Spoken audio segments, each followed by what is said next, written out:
جھونا جنگل پاس ہے سوتا، سوتا کیوں ہے اٹھ پیارے، تیری گٹھی تاکی ہے اور تو نے نیند نکالی ہے۔ اور ہم تمام لوگوں کے لیے ایمان کا مرکز ہمارے آقا علیہ طیب السلام، اور آج کا موضوع توحید اور رسالت ہی ہے، جس پہ میں مزید کلام آپ کے ساتھ کروں گا۔ اور میں آپ لوگوں سے چاہوں گا کہ جو بھی باتیں میں آپ تک رکھوں گا اس کو آپ بڑے دھیان سے سنیں، کیونکہ اگر کوئی بھی گوشہ چھوٹ گیا تو ہو سکتا ہے کہ وہ ذہن میں کسی خلجان کا وجہ بن سکے۔ ایک بار اور درود پاک پڑھیں، سیدنا و مولانا محمد معدن الجود والکرم بارک وسلم، صلاۃ و سلام دائما علیک یا رسول اللہ صلی اللہ علیہ وسلم۔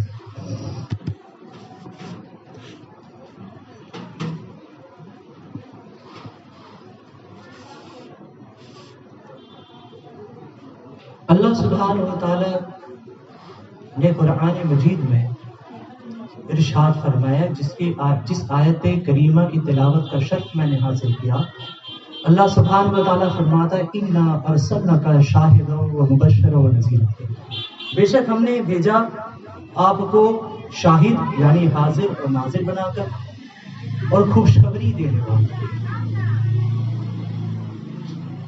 پھر اللہ سبحانہ و تعالی کیا فرماتا ہے؟ لِتُؤْمِنُوا بِاللَّهِ وَرَسُولِهِ، تو اے لوگوں ایمان لاؤ اللہ پر اور اللہ کے رسول پر۔ کس پر؟ اللہ اور اس کے رسول پر۔ پھر کیا آگے فرمایا؟ وَتُعَزِّرُهُ وَتُوَقِّرُهُ، اور میرے محبوب کی تعظیم اور توقیر کرو۔ کیا فرمایا؟ پہلے فرمایا کہ پہلے ایمان لے کر کے اور اس بات پر کہ اللہ ایک ہے اور اللہ کے حبیب آخری نبی ہے، اللہ اس کے رسول پر ایمان لاؤ۔ اس کے بعد سب سے پہلا فرض ایمان لانے کے بعد تمہارا کیا ہے کہ تم میرے محبوب صلی اللہ علیہ وسلم کی تعظیم اور توقیر کرو۔ پھر اللہ سبحانہ و تعالیٰ نے کیا فرمایا؟ وَتَسَبِّحُوهُ بُكْرَةً وَأَصِيلًا، اور صبح و شام اللہ کی پاکی بولو، اللہ کا ذکر کرو، اللہ کی عبادت کرو۔ اس جلیل القدر آیت کے اندر اللہ سبحانہ و تعالیٰ نے اتنے خوبصورت انداز میں ترتیب فرمایا کہ پہلے یہ بتایا کہ اللہ اس کے رسول پر ایمان لاؤ، یعنی کہ ایمان لانا سب سے پہلے ضروری ہے کہ بندہ اسلام میں داخل ہو جائے۔ پھر یہ فرمایا کہ رسول کی تعظیم اور توقیر کرو، اور پھر فرمایا کہ میری عبادت میں مشغول ہو جاؤ۔ اب آئیے، ہم جب اللہ سبحانہ و تعالیٰ پر ایمان لاتے ہیں تو ہمارا عقیدہ اس کے تعلق سے کیا ہے؟ یہ ہے بہار شریعت۔ یہ بہار شریعت کا جلد اول ہے اور اس کا پہلا چیپٹر ہی ہے عقائد کے تعلق سے کہ ہم اللہ سبحانہ و تعالیٰ کے تعلق سے کیا عقیدہ رکھتے ہیں۔ عقیدہ نمبر 1، اللہ ایک ہے، کوئی اس کا شریک نہیں۔ اللہ ایک ہے، کوئی اس کا شریک نہیں، نہ ذات میں، نہ صفات میں، نہ افعال میں، نہ احکام میں، نہ اسماء میں۔ بات سمجھ میں آئی کہ نہ اللہ کے ذات میں کوئی دوسرا خدا ہو سکتا ہے، نہ اس کے صفات کا کوئی ہمسایہ ہو سکتا ہے، نہ اس کے مقابل اس کے افعال میں کوئی ساتھی بن سکتا ہے، نہ اس کے احکام میں کوئی ساتھی بن سکتا ہے۔ اللہ صرف ایک ہے، اس کے ذات و صفات سب یکتا ہے، یعنی کہ اللہ کے ذات، اللہ کے کمالات میں سب اللہ سبحانہ و تعالیٰ کی ابتدائی صرف اللہ کو، عبادت صرف اللہ کے لیے، ہم جو بھی عبادت کریں گے صرف اللہ سبحانہ و تعالیٰ کے لیے، وہ واجب الوجود ہے، اس کا ہونا ضروری ہے، نہ ہونا محال، یعنی کہ ہو ہی نہیں سکتا کہ اللہ نہ ہو، اس کا ہونا ضروری ہے۔ پھر فرمایا یعنی اس کا وجود ضروری ہے اور عدم محال، یعنی کہ امپاسبل ہے کہ وہ نہ ہو۔ قدیم ہے، ہمیشہ سے تھا، یعنی ہمیشہ سے تھا، ازلی، بھی ہے اور معنی یہی کہ باقی رہے گا اور یہ ہمیشہ رہے گا، اور اسی کے ابدی بھی کہتے ہیں، یعنی کہ ہمیشہ سے تھا اور ہمیشہ رہے گا. اور صرف یہ شان صرف اللہ رب العزت کے لیے ہے جو ہمیشہ سے تھا اور ہمیشہ رہے گا. اس کے علاوہ، اس کے شان میں کے علاوہ اور کوئی نہیں ہے جو ہمیشہ سے تھا اور ہمیشہ رہے گا، کہ کوئی اس کی عبادت و پرستش کی جائے، اور کوئی نہیں ہے اللہ کی سوا جس کی عبادت کی جائے، جس کے فرما برداری اور جس کی عبادت کی جائے، جس کی پرستش کی جا سکے. عقیدہ بہت ظاہر بتا رہے ہیں آپ کو، کیونکہ آگے ان مسائل کے ساتھ جو ہم آج گفتگو کرنا چاہ رہے ہیں یہ باتیں جاننا ضروری ہے، کیونکہ ہم پر جو الزامات لگائے جاتے ہیں، یہ جھوٹے باتیں لگائی جاتی ہیں، ہم ان تمام جھوٹ سے ذمہ بری ہیں. ہمارا عقیدہ کیا ہے کہ اللہ سبحانہ و تعالیٰ کی عبادت کا کوئی شریک نہیں، صرف اللہ کی عبادت ہے. وہ بے پرواہ ہے، کسی کا محتاج نہیں، تمام جہان اس کے محتاج ہے. اللہ کسی کا محتاج نہیں، باقی جتنے مخلوق ہیں سب اسی کے محتاج ہیں. اس کے ذات کا ادراک یعنی کہ اس کو احاطہ کرنا، جو چیز سمجھ میں آ جاتی ہے عقل کے اندر وہ محیط ہو جاتا ہے. اگر کوئی یہ کہے کہ عقل میں آ جائے گا اللہ، نہیں آ سکتا. اگر کوئی عقل میں آ جائے گا وہ اللہ نہیں ہو سکتا. یہ ہمارا عقیدہ، اور اس کو کوئی احاطہ نہیں کر سکتا. البتہ اس کے افعال کے ذریعے سے اجمالاً اس کی صفات، پھر اس صفات کے ذریعے سے اس کی معرفت ذات حاصل کی جا سکتی ہے، اس کی عبادت سے، اس کی ریاضت سے اس کی معرفت حاصل کی جا سکتی ہے، لیکن اس کو احاطہ اپنے عقل میں سمایا نہیں جا سکتا. کوئی مکان میں اسے احاطہ نہیں کیا جا سکتا. وہ مکان سے بھی پاک ہے، وہ جسم سے بھی پاک ہے. سمجھ رہے ہیں؟ اس کی صفتیں نہ عین ہے اور نہ غیر، یعنی صفات اس کے ذات ہی کا نام ہے، ہوا ایسا نہیں، اور نہ اس کے کسی طرح کی کوئی کسی نحو و وجود میں جدا ہو سکے. کسی نفس ذات کے مستفتح ہے اور عین ذات کو لازم ہے. اسی طریقہ سے فرمایا جس طرح اس کے ذات قدیم ازلی ابدی ہے، صفات بھی قدیم ازلی ابدی ہے. یعنی کہ اللہ کی جو صفات ہے، اللہ قادر ہے، اللہ سبحانہ و تعالی رازق ہے، اللہ حی ہے، یہ تمام چیزیں ہمیشہ سے اس کے ذات کے ساتھ ہی. ایسا نہیں کہ بعد میں یہ صفاتیں آئی، وہ ہمیشہ سے تھا اور ہمیشہ رہے. ذات و صفات کے سوا سب چیزیں حادث ہے، یعنی پہلے نہ تھی پھر موجود ہوئی. یعنی کہ اللہ کے ذات اور اس کے صفات کے علاوہ سب چیز حادث ہے، یعنی کہ بعد میں پیدا کیا، پہلے نہ تھا بعد میں پیدا کیا، اور وہ ہمیشہ نہیں رہے گا. صرف اللہ تھا اور ہمیشہ رہے گا. صفات الہی کو جو مخلوق کہے، حادث بتائے، گمراہ و بددین ہے. کوئی یہ کہے کہ اللہ سبحانہ وتعالیٰ کی جو صفات ہے وہ مخلوق ہے، کوئی یہ مخلوق کہہ دے، معاذ اللہ. جیسے کہ حضرت امام احمد ابن حنبل کے ٹائم میں قرآن کو لوگوں نے مخلوق کہنا شروع کیا. امام احمد ابن حنبل نے 3 بادشاہوں کے ساتھ جنگ کیا اسی تعلق سے، علمی جنگ، اور کہا نا اللہ کا کلام کبھی مخلوق نہیں ہو سکتا. تو اللہ سبحانہ و تعالیٰ کے کوئی علم کو، اس کے قرآن کو، اس کے صفات کو کوئی مخلوق کہے تو وہ بندہ بد مذہب بددین ہے.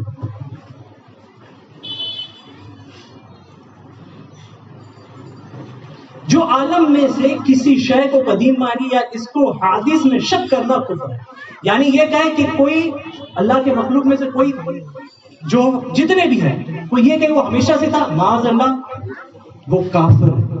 کوئی یہ کہے کہ ہمیشہ رہے گا، وہ بھی کافر. مخلوق صرف اور صرف اللہ ہمیشہ سے تھا اور ہمیشہ رہے گا. نہ وہ کسی کا باپ، نہ بیٹا، نہ اس کے لیے بیوی. جو اس کے باپ یا بیٹا بتائے یا اس کے لیے بیوی ثابت کرے کافر ہے، بلکہ جو ممکن بھی کہے گمراہ بددین ہے. جو کہے ممکن ہے، ہو سکتا ہے، معاذ اللہ، تو وہ بھی کون ہے؟ بد مذہب اور بددین ہے. وہ حی ہے، یعنی کہ وہ خود زندہ ہے اور ساری زندگی اسی کے ہاتھ ہے. یعنی کہ جو زندگی دیتا ہے وہ اللہ دیتا ہے، جس کو موت دیتا ہے وہ اللہ دیتا ہے. اس کے علاوہ اور کوئی زندگی موت کا مالک نہیں ہے. وہ ہر ممکن پر قادر ہے، کوئی ممکن اس کے قادر سے باہر نہیں. یعنی کہ جو ممکنات ہے، جو پاسبلٹیز ہے، وہ اللہ سبحانہ و تعالیٰ اس پہ قدرت رکھتا ہے، اور جو امپاسبل ہے، جو چیز ہے ہی نہیں، تو اس کی قدرت کا سوال ہی نہیں اٹھتا ہے نا. اسی طریقے سے حیات، قدرت، سننا، دیکھنا، کلام، علم، ارادہ اس کے صفات ذاتیہ ہے، مگر کان، آنکھ، زبان اس کا سننا، دیکھنا، کلام کرنا نہیں. یعنی جیسے ہم دیکھتے ہیں، ہم سنتے ہیں، باقی مخلوق دیکھتی سنتی، اللہ ایسا نہیں دیکھتا سنتا. وہ اپنے شان کے لائق دیکھتا ہے. ہم اس آنکھ کا جیسا اس کا آنکھ نہیں مان سکتے، کیونکہ آنکھ اس جیسا ماننے کا مطلب ہے کہ اللہ کا جسم ماننا ہے اور اللہ جسم سے پاک ہے.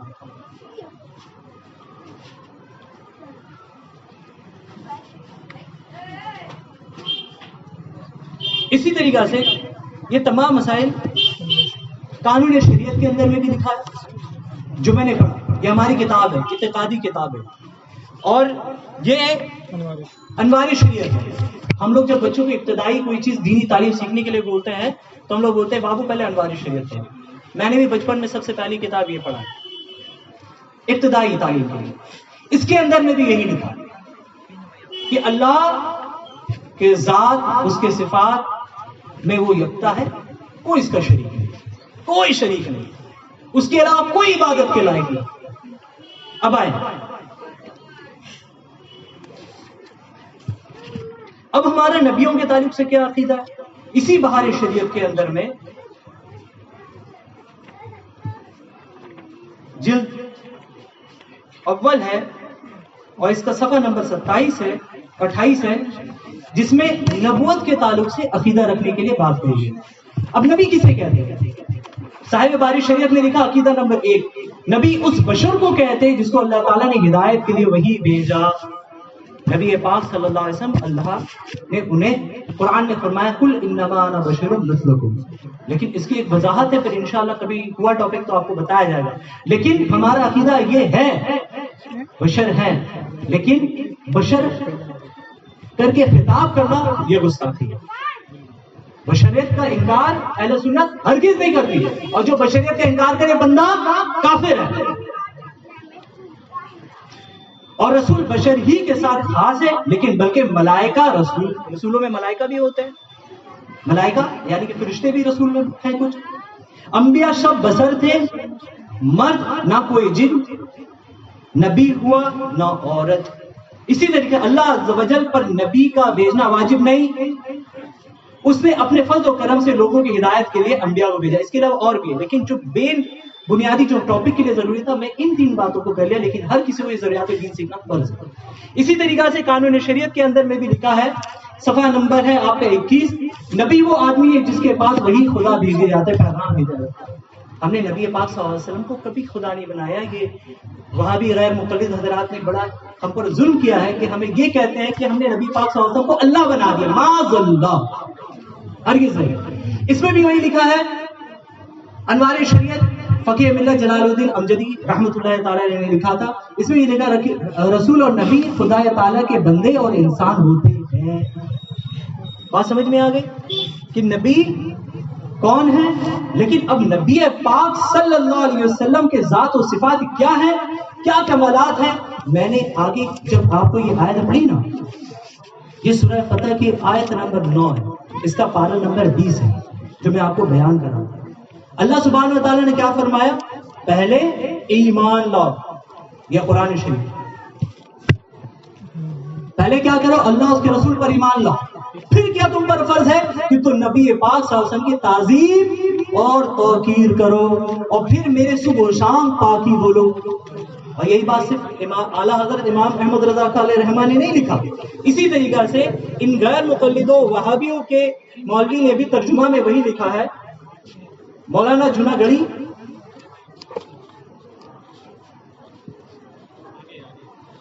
انہوں نے بھی ترجمہ وہی لکھا کہ نبی کی تعظیم و توقیر.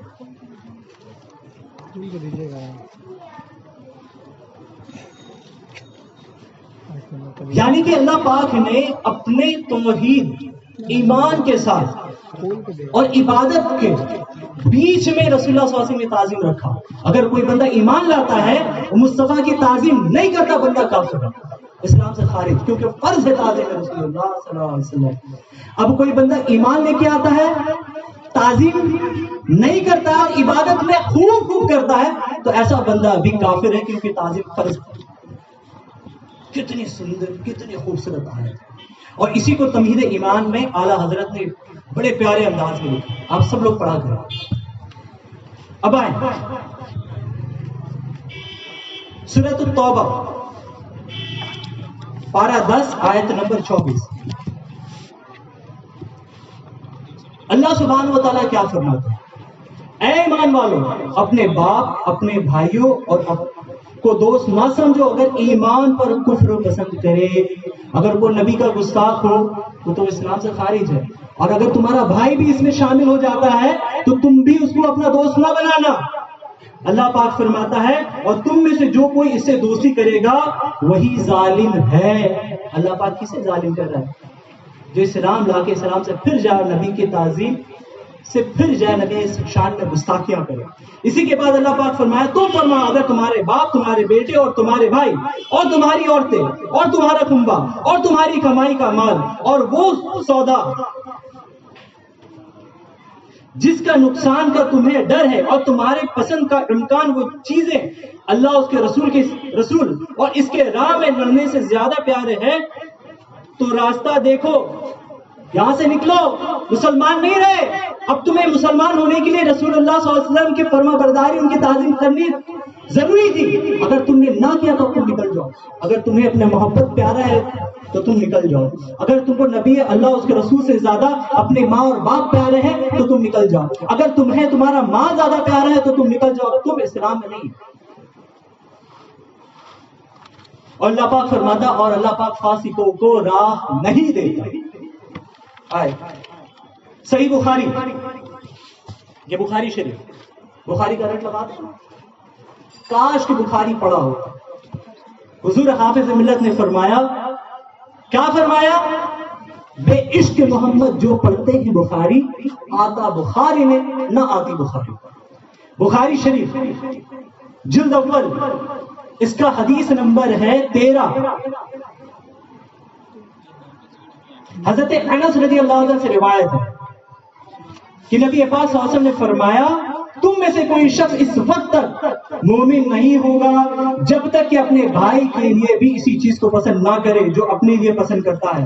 اسی طریقہ سے حدیث کا نمبر 14 ہے کہ رسول اللہ صلی اللہ علیہ وسلم نے فرمایا پس اس ذات کی قسم جس کے قبضہ قدرت میں میری جان ہے، تم میں سے کوئی شخص اس وقت تک مومن نہیں ہو سکتا جب تک میں اس کے نزدیک اس کے والد، اس کے اولاد سے زیادہ محبوب نہ ہو جاؤں۔ یعنی کہ اللہ نے جو قرآن میں حکم فرمایا، مصطفیٰ نے فرمایا تم اپنے اولاد اور اپنے کنبے سے زیادہ مجھ سے محبت کرو۔ پھر اسی کا حدیث نمبر 15 ہے، اسی طریقہ سے بیان کیا گیا کہ حضرت انس بیان کرتے ہیں نبی کریم صلی اللہ علیہ وسلم نے فرمایا تم میں سے کوئی شخص اس وقت تک مومن نہیں ہو سکتا جب تک کہ میں اس کے نزدیک اس کے والد، اس کے اولاد اور تمام لوگوں سے زیادہ محبوب نہ ہو جاؤں۔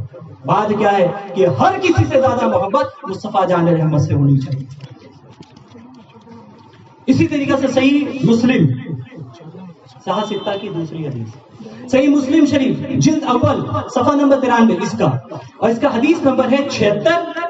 حضرت انس روایت کرتے ہیں نبی کریم صلی اللہ علیہ وسلم نے ارشاد فرمایا کوئی بھی شخص اس وقت تک کامل مومن نہیں ہو سکتا جب تک کہ اس کے نزدیک اس کے اہل خانہ مال تمام لوگوں سے زیادہ محبوب نہ ہو جاؤ۔ اسی طریقہ سے حدیث نمبر 78 میں بھی فرمایا، اسی طریقہ سے حدیث نمبر 79 میں بھی فرمایا کہ جب تک تم اپنے مال، اپنے اولاد، اپنے رشتہ دار، اپنے کنبہ سے زیادہ مجھ سے محبت نہ کرو تم کامل مومن نہیں ہو سکتے۔ صرف اتنا کافی نہیں کہ آپ خالی محبت کر لیا، دعویٰ کر لیا ہم محبت کرتے ہیں، البتہ کہ قرآن میں سورہ عنکبوت ہے، آیت نمبر 1 اور 2 ہے۔ کیا لوگ اس گھمنڈ میں ہیں؟ اللہ پاک کیا فرما رہا ہے؟ کیا لوگ اس گھمنڈ میں ہیں کہ اتنی بات پر چھوڑ دیے جائیں گے کہ وہ ایمان لائیں اور ان کی آزمائش نہ کی جائے گی؟ اے لوگوں، اللہ فرماتا ہے کہ تم اگر ایمان لائے اتنا کافی نہیں تھا تمہارے لیے، لیکن ہم تمہیں آزمائیں گے بھی۔ تمہارے سامنے نبی کی گستاخی کی جائے گی، تم خاموش رہو گے کہ تم کھڑے ہوگے، تم برا جانو گے کہ نہیں جانو گے، تم ان سے دور رہو گے کہ نہیں رہو گے۔ اللہ آزمائے گا تمہیں، آزمائے گا۔ تمہارے بیچ ایسے شیطانوں کو بھیج دیا جا رہا ہے کہ جو تمہارے ایمان کے ساتھ کھیل رہے ہیں۔ اللہ کیا فرما رہا ہے کہ ایمان لانا کافی نہیں، تمہیں آزمائیں گے بھی ہم۔ اسی طریقہ سے گستاخ رسول صلی اللہ علیہ وسلم سے محبت کرنا مسلمان نہیں ہو سکتا۔ آئیے سورہ مجادلہ آیت نمبر 22، پارہ نمبر 28، کون سا سورہ ہے؟ سورہ مجادلہ۔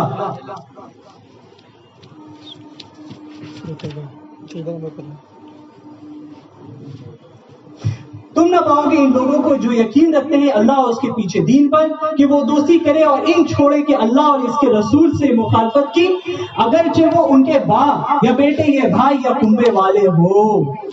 بولو کہ چھوڑ دینا ہے، اگر تمہارا کنبا، تمہارا بھائی، تمہارا رشتہ دار، تمہارا کوئی بھی ہو، اللہ اس کے رسول کے راہ کے مخالف ہو، اس کا ساتھ تمہیں نہیں رکھنا۔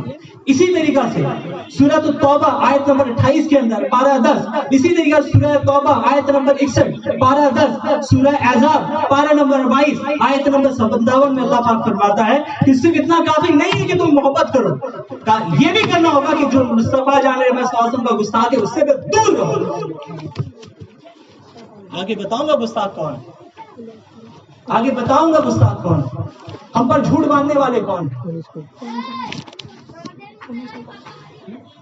اور یقین مانیے اگر ہمیں صرف اور صرف آپ کے اور ہمارے اہل سنت کے ایمان و عقائد کا غرض نہ ہوتا، نبی پاک صلی اللہ علیہ وسلم کے ناموس کا مسئلہ نہ ہوتا، تو ایسی عبادتیں پڑھنا ہم کبھی پسند ہی نہیں کرتے کہ آپ کے سامنے بیان کریں۔ اللہ پاک ایسے عبادتوں کو سننے اور بولنے سے بچا لے، لیکن ہم مجبور ہیں کہ آپ کے سامنے ایسی عبادتیں پیش کی جائیں۔ یہ ہے تقویۃ الایمان۔ یہ کون سی کتاب ہے؟ تقویۃ الایمان۔ کس کی کتاب؟ مولانا شاہ اسماعیل دہلوی۔ کس کا کافر ہے؟ وہابیوں کا، غیر مقلدوں کا، دیوبندیوں کا، اہل حدیثوں کا۔ اس لیے صراط المستقیم کے اندر صفحہ نمبر 147 میں کیا لکھا؟ سنیں، زنا کے وسوسے، بیان چل رہا وسوسے کا۔ نماز آدمی پڑھتا نا تو وسوسہ کرتا ہے، وسوسہ آتا ہے، کبھی بولتا ہے کہ مال کا، کبھی وسوسہ آتا ہے کہ فلاں کام رہ گیا، میرا مال کہاں چھوٹ گیا، میرا تجارت میں کیا رہ گیا، آج آفس میں مار نہ کھانا پڑے، یہ چلتا ہے نا، وسوسہ کہاں ہے۔ اب انہوں نے لکھا کیا؟ زنا کے وسوسوں سے اپنی بیوی کی مجامعت کا خیال بہتر ہے، اور شیخ امام بزرگان دین اولیاء کرام شیخ یا اس جیسے بزرگوں کے طرف خواہ رسالت ماب ہی ہو، کون؟ رسول اللہ، رسالت ماب ہی ہو، اپنی ہمت کو لگا دینا اپنے بیل اور گدھے کی صورت میں مستدرک ہونے سے برا۔ استغفر اللہ، سب مل کے بولیے استغفر اللہ۔ اسے لکھا کیا کہ نماز میں اگر نبی کا خیال آتا ہے تو کتنا برا ہے؟ گدھے اور بیل سے زیادہ برا ہے، یعنی کہ تمہارے نزدیک نبی کا شان گدھے اور بیل سے زیادہ خراب ہے، زیادہ نیچا کر دیا تم نے۔ ظالموں، تم کو سمجھ میں نہیں آیا جس کے لیے اللہ پاک نے قرآن میں آیت نازل فرمائی، جس کے لیے پورا قرآن اترا، جس کا تم نے کلمہ پڑھا ہے، اس کے لیے کہتے ہیں نبی کا خیال نماز میں گدھے اور بیل سے زیادہ برا ہے، یعنی کہ تمہارے گدھے اور بیل تمہارا نبی بن گیا، اور نبی پاک صلی اللہ علیہ وسلم کا خیال اس سے بھی زیادہ برا۔ اللہ اکبر۔ جبکہ آپ قرآن و حدیث اٹھا کر کے دیکھیں گے تو آپ کو سمجھ میں آئے گا کہ اس کی سنگینی کتنی ہے۔ آئے صحیح بخاری ہے، میں بات کر رہا ہوں سیاستہ ہی سے بات کر رہا ہوں، میں سیاستہ کے باہر ابھی نہیں جا رہا۔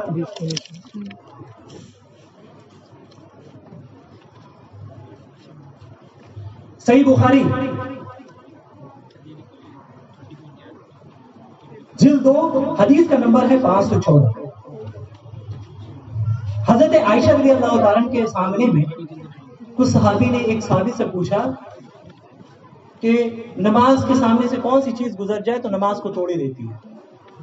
کیا توڑ دیتی ہے؟ نماز کو۔ تو صحابی نے جواب دیا،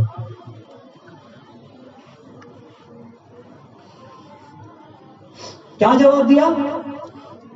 کتا، گدھا اور عورت نماز کو قطع کر دیتا ہے، یعنی کہ نماز کے سامنے سے کتا گزر جائے، گدھا گزر یا عورت گزر جائے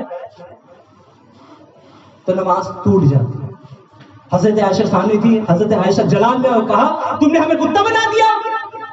بات سمجھ میں آئی, یہاں تو حضرت عائشہ کا نام تو نہیں آیا, عورت کا لفظ تھا. حضرت عائشہ نے کہا کہ عورت میں خود ہوں, اور یہ بھی بتا دیا کہ اگر کسی حقیر جنس کے ساتھ کسی اعلیٰ جنس کو ساتھ میں بھی لایا جائے تو وہ توہین ہے. حضرت عائشہ نے کہا یہ میری توہین ہے کہ تم نے اس ساتھ میں اکٹھا کیا. اور اس نے کیا کیا, گدھے اور بیل سے زیادہ برا نبی کا خیال کو کر دیا. اللہ اکبر, شرم نہیں آئی اسے؟ ہماری دشمنی ان سے اسی لیے ہے کہ یہ نبی کے گستاخ. آئیے اب آئے ہم قرآن کی طرف. قرآن مجید ہے, سورہ بقرہ ہے, آیت نمبر 144 ہے. آپ کو پتا ہے کہ رسول اللہ صلی اللہ علیہ وسلم پہلے قبلہ کون سا تھا؟ بیت المقدس. نبی پاک صلی اللہ علیہ وسلم کا خیال ہمیشہ رہتا تھا کہ میرا قبلہ کون سا؟ کعبہ شریف. اللہ پاک نے قرآن مجید میں آیت اتاری, اے محبوب ہم دیکھ رہے ہیں کہ بار بار تمہارے آسمان کو طرف منہ کرنا,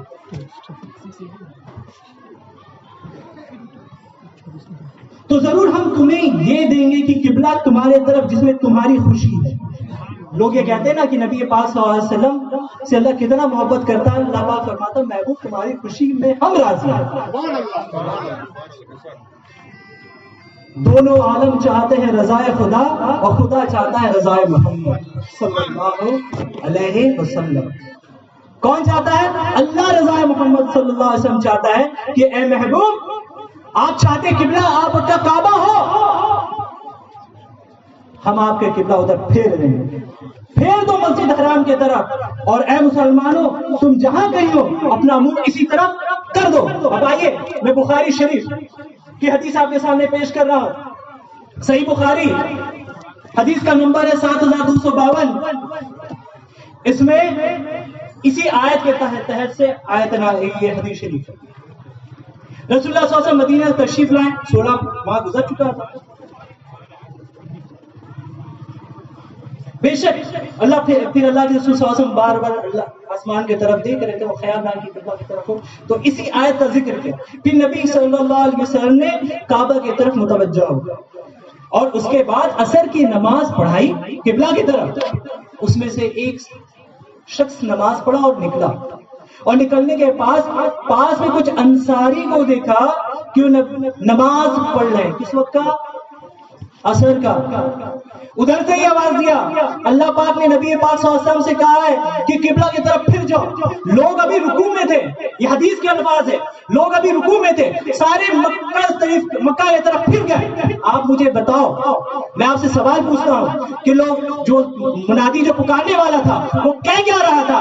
نبی پاک نے کہا ہے قبلہ مکہ ہو گیا ہے, پھر جاؤ. بتاؤ کہ جب نماز کی حالت میں نبی پاک صلی اللہ علیہ وسلم کا نام لیا ہوگا, صحابہ کو خیال نہ آیا ہوگا؟ کیا ان کی نمازیں فاسد ہوئی؟ صحابی نے تو نہیں کہا کہ فاسد ہوگی. آئے اگلا حدیث شریف آپ کی طرف لے کے جا رہا ہوں. یہ صحیح بخاری, صحیح مسلم جلد اول, اور اس کا حدیث نمبر 840. بہت طویل حدیث شریف ہے. اس کا ایک حصہ بتا رہا ہوں میں کہ اللہ کے رسول صلی اللہ علیہ وسلم مرض علالت میں تھے, بیمار تھے. تو اللہ کے رسول صلی اللہ علیہ وسلم نے حکم فرمایا کہ ابو بکر سے کہو کہ نماز پڑھا.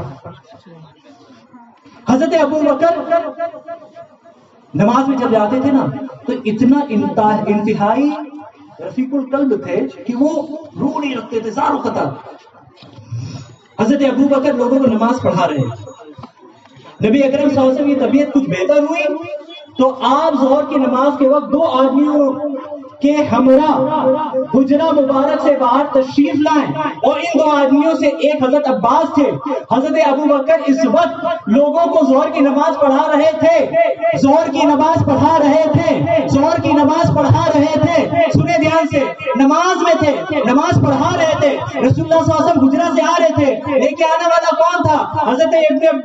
حضرت عباس. اور اس کے بعد فرمایا کہ ظہر کی نماز پڑھا رہے تھے.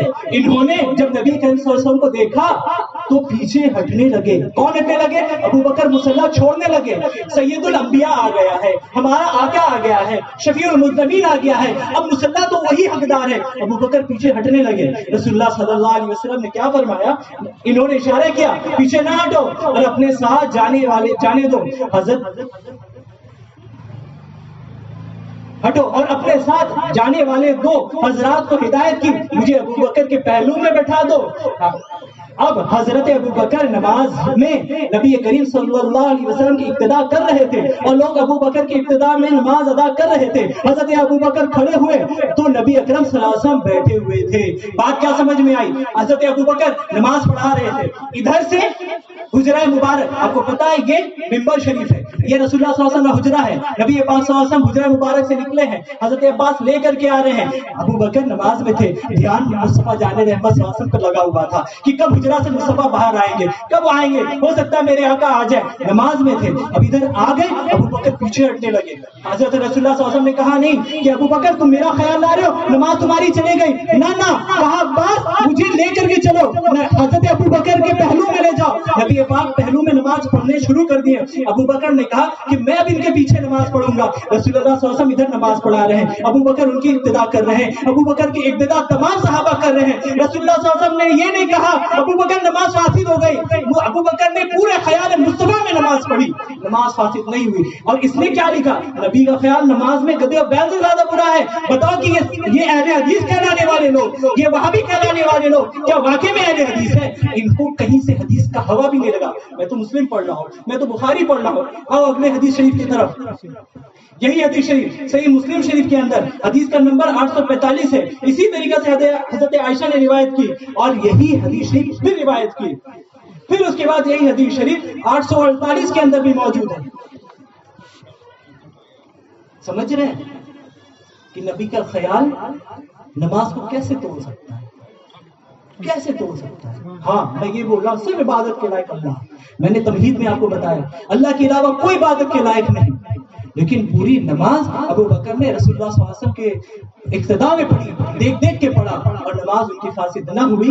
تو بتاؤ کہ آپ کی میری نماز کیسے فاسد ہو سکتی ہے؟ اور یہ کہنا کہ نبی کا خیال گدھے اور بیل سے زیادہ برا ہے, اس سے بڑا ظلم اور کیا ہو سکتا ہے, اور اس سے بڑا گستاخی کیا ہو سکتا ہے؟ پھر آئیے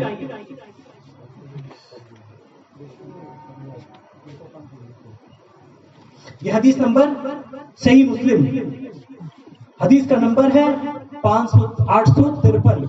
حضرت سہیل بن سعدی رضی اللہ تعالیٰ بیان کرتے ہیں کہ ایک مرتبہ نبی کریم صلی اللہ علیہ وسلم بنو بن عوف رضی اللہ عنہ کے درمیان کوئی معاملہ سنبھالنے کے لیے گئے. اس معاملے میں تشریف لے گئے اور اس دوران نماز کا وقت ہو گیا. مؤذن نے حضرت ابو بکر کے پاس آیا اور بولا اگر آپ نماز پڑھانے پر تیار ہو گئے, اقامت کہی گئی. حضرت ابو بکر نے جواب دیا ہاں. پھر حضرت ابو بکر نے نماز پڑھانا شروع کیا کہ اسی دوران نبی کریم صلی اللہ علیہ وسلم تشریف لائے اور لوگوں نے پڑھ رہے تھے. نبی اکرم صلی اللہ علیہ وسلم آ کر پہلے صف میں کھڑے ہو گئے اور لوگوں نے ہاتھ مارنا شروع کیا تاکہ ابو بکر متوجہ ہو جائے. نبی پاک صلی اللہ علیہ وسلم چیلتے ہوئے پہلے صف کی طرف بڑھ رہے ہیں. پہلے پیچھے صف والے ابو بکر کو اشارہ دے رہے ہیں, ہاتھ بجا رہے ہیں, آگے بڑھتے گئے, اب صحابہ اشارہ دیتے گئے. ابو بکر کا خیال کیونکہ زیادہ نماز میں تھا تو پھر توجہ ہوئے کہ آگے صحابہ اتنا ہاتھ کیوں بجا رہے ہیں. پھر حضرت ابو بکر نے دیکھا کہ مصطفیٰ آ گئے. اب جیسے مصطفیٰ آئے تو پیچھے ہٹنے لگے. حضرت رسول اللہ صلی اللہ علیہ وسلم نے روک دیا, اپنے جگہ پہ رہو. اور پھر نماز میں پوچھتا ہوں کہ ابو بکر کی نماز ہوئی یا نہیں, میں پوچھتا ہوں کہ علی کی نماز ہوئی کہ نہیں ہوئی, عمر ابن خطاب کی نماز ہوئی کہ نہیں ہوئی, باقی جتنے عشرہ مبشرہ اصحاب ہیں, جتنے مہاجرین ہیں, جتنے انصار ہیں جو حضرت ابو بکر کے پیچھے نماز پڑھ رہے تھے, نماز ہوئی کہ نہیں ہوئی. انہوں نے تو نہیں کہا نبی کا خیال گدھے اور بیل سے زیادہ برا ہے معاذ اللہ. انہوں نے بتایا نبی کا خیال گدھے اور بیل سے برا کہنے والا بندہ کافر ہے. آئیے ابن خزیمہ سنن نسائی, اسی طریقے سے نسائی شریف کے اندر حدیث شریف, یہ جلد 2 ہے اور اس کا حدیث نمبر 1517 ہے.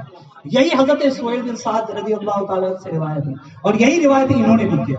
اسی طریقے سے حضرت ابن خزیمہ نے بھی اس کا حدیث نمبر 1517 ہے. انہوں نے بھی وہی بیان کیا کہ نبی پاک صلی اللہ علیہ وسلم نماز میں اندر داخل ہو رہے تھے, صحابہ اشارہ کر رہے ہیں. آپ بتائیں ان کی نماز ہوئی کہ نہیں؟ ایمان سے کہیے ہوئی کہ نہیں ہوئی؟ ارے ہو گئی نا، صحابی تھے، رسول اللہ صلی اللہ علیہ وسلم کی موجودگی میں تھے. اگر ایسا ہوتا تو اللہ کے رسول صلی اللہ علیہ وسلم خود کہتے کہ نماز نہ ہوئی، رسول اللہ صلی اللہ علیہ وسلم خود نماز کے صفوں میں داخل نہیں ہوتے. آپ بتائیے مجھے کہ نماز ہوئی؟ بتائیے کہ نبی پاک صلی اللہ علیہ وسلم کے خیال کو گدے بیل سے زیادہ برا کہنا گستاخی ہے یا نہیں ہے؟ بتائیے کہ ہم سنیوں کا سینہ جلے گا کہ نہیں جلے گا؟ آپ بتائیے کہ آپ کے بنگلوں میں یہ پھرنے والے جو نبی پاک کے گستاخ گھوم رہے ہیں، آپ کے سے ان کا سینہ جلتا ہے کہ نہیں جلتا؟ آپ اپنے ایمان کا درجہ دیکھیں کہ آپ کس ایمان میں حالت ہے، پھر آپ کو سمجھ میں آئے گا. آئیے ایک اور حدیث شریف، صحیح بخاری حدیث کا نمبر ہے 560. صحیح بخاری حدیث کا نمبر ہے 760.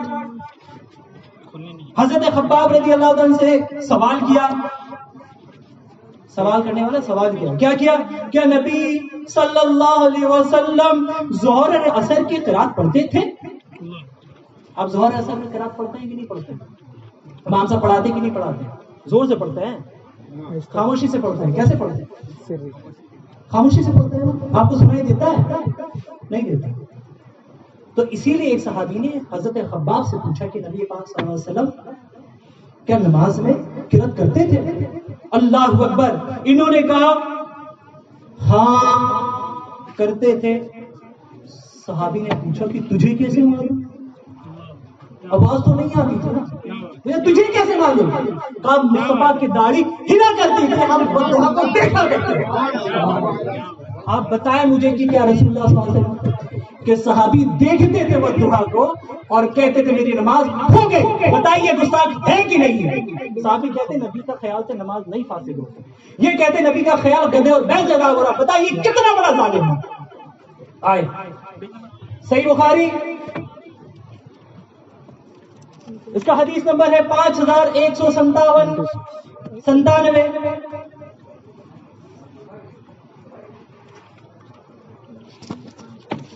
اس حدیث شریف کے اندر رسول اللہ صلی اللہ علیہ وسلم، یہ روایت حضرت عبداللہ ابن عباس ہے، سورج گرہن لگا، سورج گرہن لگا، اللہ کے رسول صلی اللہ علیہ وسلم گرہن کے لیے نماز پڑھی. طویل ہے کہ اللہ کے رسول صلی اللہ علیہ وسلم نے بہت لمبی نماز پڑھائی، لمبا قرات کیا، لمبا رکوع کیا اور تمام لمبا چلتا. اس صحابی نے پوچھا کہ اللہ جب فارغ ہوئے تو اللہ کے رسول صلی اللہ علیہ وسلم سے صحابہ نے پوچھا کہ اللہ کے رسول صلی اللہ علیہ وسلم ہم نے نماز میں دیکھا کہ آپ کسی چیز کو ہاتھ بڑھا کے پکڑ لیتے، ہاتھ بڑھا کے پکڑ رہے تھے. پھر ہم نے دیکھا کہ آپ ایک بار پھر پیچھے ہٹ گئے. کیا کیے؟ پیچھے ہٹ گئے. تو اللہ کے رسول صلی اللہ علیہ وسلم نے فرمایا کہ ہمیں جب نماز کے حالت میں تھا تو میرے پاس جنت پیش گئی، تو میں نے سوچا کہ وہاں سے پھلوں کا ایک خوشہ توڑ لوں تاکہ تو ہمیشہ کھاتا رہو، کبھی ختم نہ ہو. اور پھر دوبارہ میرے سامنے جہنم کو پیش کیا گیا جس کی وجہ سے میں پیچھے ہٹ گیا. میں پوچھتا ہوں صحابیوں، تم رسول اللہ کو تک رہے تھے کہ مصطفیٰ ہاتھ آگے کرتے ہیں اور پیچھے کرتے ہیں، یہ بھی تکتے ہیں کہ مصطفیٰ آگے جا رہے ہیں یا پیچھے جا رہے ہیں. صحابی نے کہا نماز ہو گئی. رسول اللہ صلی اللہ علیہ وسلم نے کہا ہو گئی.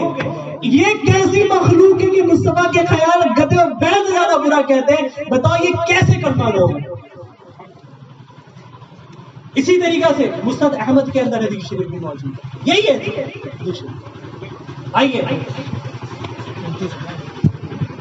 پھر بڑے رنگ لگاتے ہیں نماز ایسا پڑھو صلو کما رأیتم، ہوتے نہیں حدیث ایسے پڑھو جیسے رسول اللہ صلی اللہ علیہ وسلم نے پڑھا. عمل ہے؟ عمل ہے؟ نہیں ہے. اس پہ عمل نہیں ہے، یہ صرف دعویٰ ہے، عمل نہیں. رفع پہ بڑے زور دیتے ہیں. رفع کیا ہے؟ سنت. یہی تو دعویٰ ان کا بھی، یہ سنت ہے. آگے بتاؤں گے رفع کیا. کہا سنت. میں بولتا ہوں کہ جب تم سنت ادا کر رہے ہوگے، رفع کرتے ہوگے، تو دل میں یہ نہ آتا کہ مصطفیٰ کی سنت ہے. اللہ کے بندے جس کے لیے تو لڑ رہا ہے، ہمارے علاقے میں خلفشار پیدا کر رہا ہے، ہمارے علاقے میں جھگڑا کروا رہا ہے، گھر گھر میں نااتفاقی پھیلا رہا ہے، گھر گھر کے بچوں میں آپس میں لڑوا رہا ہے، ماں باپ اور بھائی بہن کے بیچ میں لڑوا رہا ہے، تو بتا اسی رفع کو یہ رفع سنت ہی نہ کہتا ہے. اور جب سنت ادا کرتا ہو تو دل میں یہ نہیں آتا کہ مصطفیٰ نے ہاتھ یہاں تک اٹھایا، یہاں تک اٹھایا. آئیے اب آگے آتے ہیں، کیا نبی کا خیال کیسا ہے؟ سورۃ الانفال آیت نمبر 24، اللہ سبحانہ و تعالیٰ ارشاد فرماتا ہے، اے ایمان والو، اللہ اس کے رسول کے بلانے پر حاضر ہو جب رسول تمہیں اس چیز کے لیے بلائے جو تمہیں زندگی بخشے گی۔ سمجھ گئے؟ نبی پاک جب بلائے، اللہ اس کے رسول بلائے تو ہر کام کو چھڑ دینا ہے، مصطفیٰ کے بارگاہ میں چلے جانا ہے۔ اب آئیے آگے حدیث شریف پڑھتا ہوں میں، تفسیر ابن کثیر، ان بیچاروں کا سب سے زیادہ جس تفسیر کے اوپر ہاتھ بڑھاتے ہیں نا وہ تفسیر ابن کثیر ہے۔ آئیے یہ تفسیر ابن کثیر اسی آیت سورہ انفال کے اسی آیت کی تفسیر میں لکھتے ہیں، ابو سعید رضی اللہ تعالیٰ بیان کرتے ہیں کہ نماز پڑھ رہا تھا، کون؟ صحابی رسول نماز پڑھ رہے تھے۔ کون پڑھ رہا تھا؟ صحابی رسول نماز پڑھ رہے تھے، نبی اکرم صلی اللہ علیہ وسلم میرے پاس سے گزرے۔ کون گزرا؟ ارے ادھر متوجہ ہو، کون گزرا؟ نبی پاک صلی اللہ علیہ وسلم گزرے تو آپ نے مجھے آواز دی، میں نماز ختم کرنے کے بعد حاضر خدمت ہوا تو آپ نے فرمایا کہ فی الفور میرے پاس آنے سے تمہیں کون سی چیز منع کرتی تھی؟ نماز پڑھ رہے تھے، کون پڑھ رہے تھے؟ حضرت ابو سعید نماز پڑھ رہے تھے، رسول اللہ صلی اللہ علیہ وسلم گزرے اور لوگ کہا کہ میرے پاس آؤ، وہ نہیں گئے۔ نہیں جانے کے بعد وہ نماز مکمل کرنے کے بعد رسول اللہ صلی اللہ علیہ وسلم کے پاس پہنچے اور پہنچنے کے بعد جب حاضر ہوئے تو رسول اللہ صلی اللہ علیہ وسلم نے کہا کیا بات ہے تم اتنا تاخیر سے؟ انہوں نے کہا میں نماز پڑھ رہا تھا۔ اور دیکھیں نماز پڑھ رہے ہیں، محدثین نے لکھا کہ فرض نماز بھی ہے، اگر فرض نماز بھی پڑھ لے رسول اللہ بلائے تو اسے چھوڑ کے جانا ہے، عبادت ہے لیکن چھوڑ کے جانا ہے۔ وَتُعَزِّرُهُ وَتُوَقِّرُهُ وَتُسَبِّحُهُ بُكْرَةً وَأَصِيلًا، تعظیم پہلے عبادت بعد میں۔ قرآن کی آیت میں آپ کو پڑھ کے دیا، کہا کہ نماز چھوڑ کے آنا چاہیے تھا۔ کیا تم نے یہ آیت نہیں پڑھی جو میں نے ابھی پڑھا سورہ انفال؟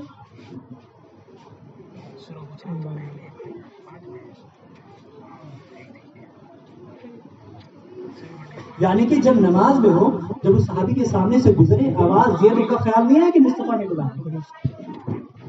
خیال تو آیا ہوگا مصطفیٰ نے بلایا تبھی تو دوڑ کے گئے۔ تو اس صحابی نے نہ کہا کہ نماز ٹوٹی، جبکہ اللہ پاک فرماتا ہے نبی بلائے چلے آنا، اس کا مطلب نماز میں بھی چلے آنا۔ تو فرض نماز میں نبی کا خیال سے نماز نہیں جاتی، جبکہ یہ تو عین یہ ہے کہ نبی کی تعظیم پہلے ہے۔ آئیے یہ بھی مدارک التنزیل میں بھی اسی ٹائپ کا ہی ہے۔ آئیے صحیح بخاری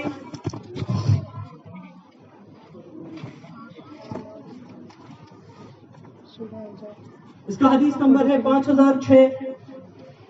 حضرت ابو سعید یہی روایت کرتے ہیں جو بھی میں نے پڑھا تفسیر ابن کثیر سے، امام بخاری نے بھی سیم روایت کیا۔ اب مجھے بتاؤ کہ حضرت سعد کو آواز دیا تھا تو نبی کا خیال آیا تھا کہ نہیں آیا تھا؟ نماز ہوئی کہ نہیں ہوئی ان کی؟ نبی پاک نے کہا کہ نہیں کہا کہ تمہاری نماز ہوئی کہ نہیں؟ اب تو موجود تھے رسول اللہ صلی اللہ علیہ وسلم کے سامنے تھے تو وہ کہہ دیتے کہ نماز نہیں ہوئی دوبارہ پڑھ۔ انہوں نے رسول اللہ صلی اللہ علیہ وسلم نے نہیں کہا کہ تمہاری نماز نہیں ہوئی، نماز تو ہو گئی لیکن تجھے یہ کرنا چاہیے تھا کہ فرض بھی پڑتا تو میرے پاس آتا۔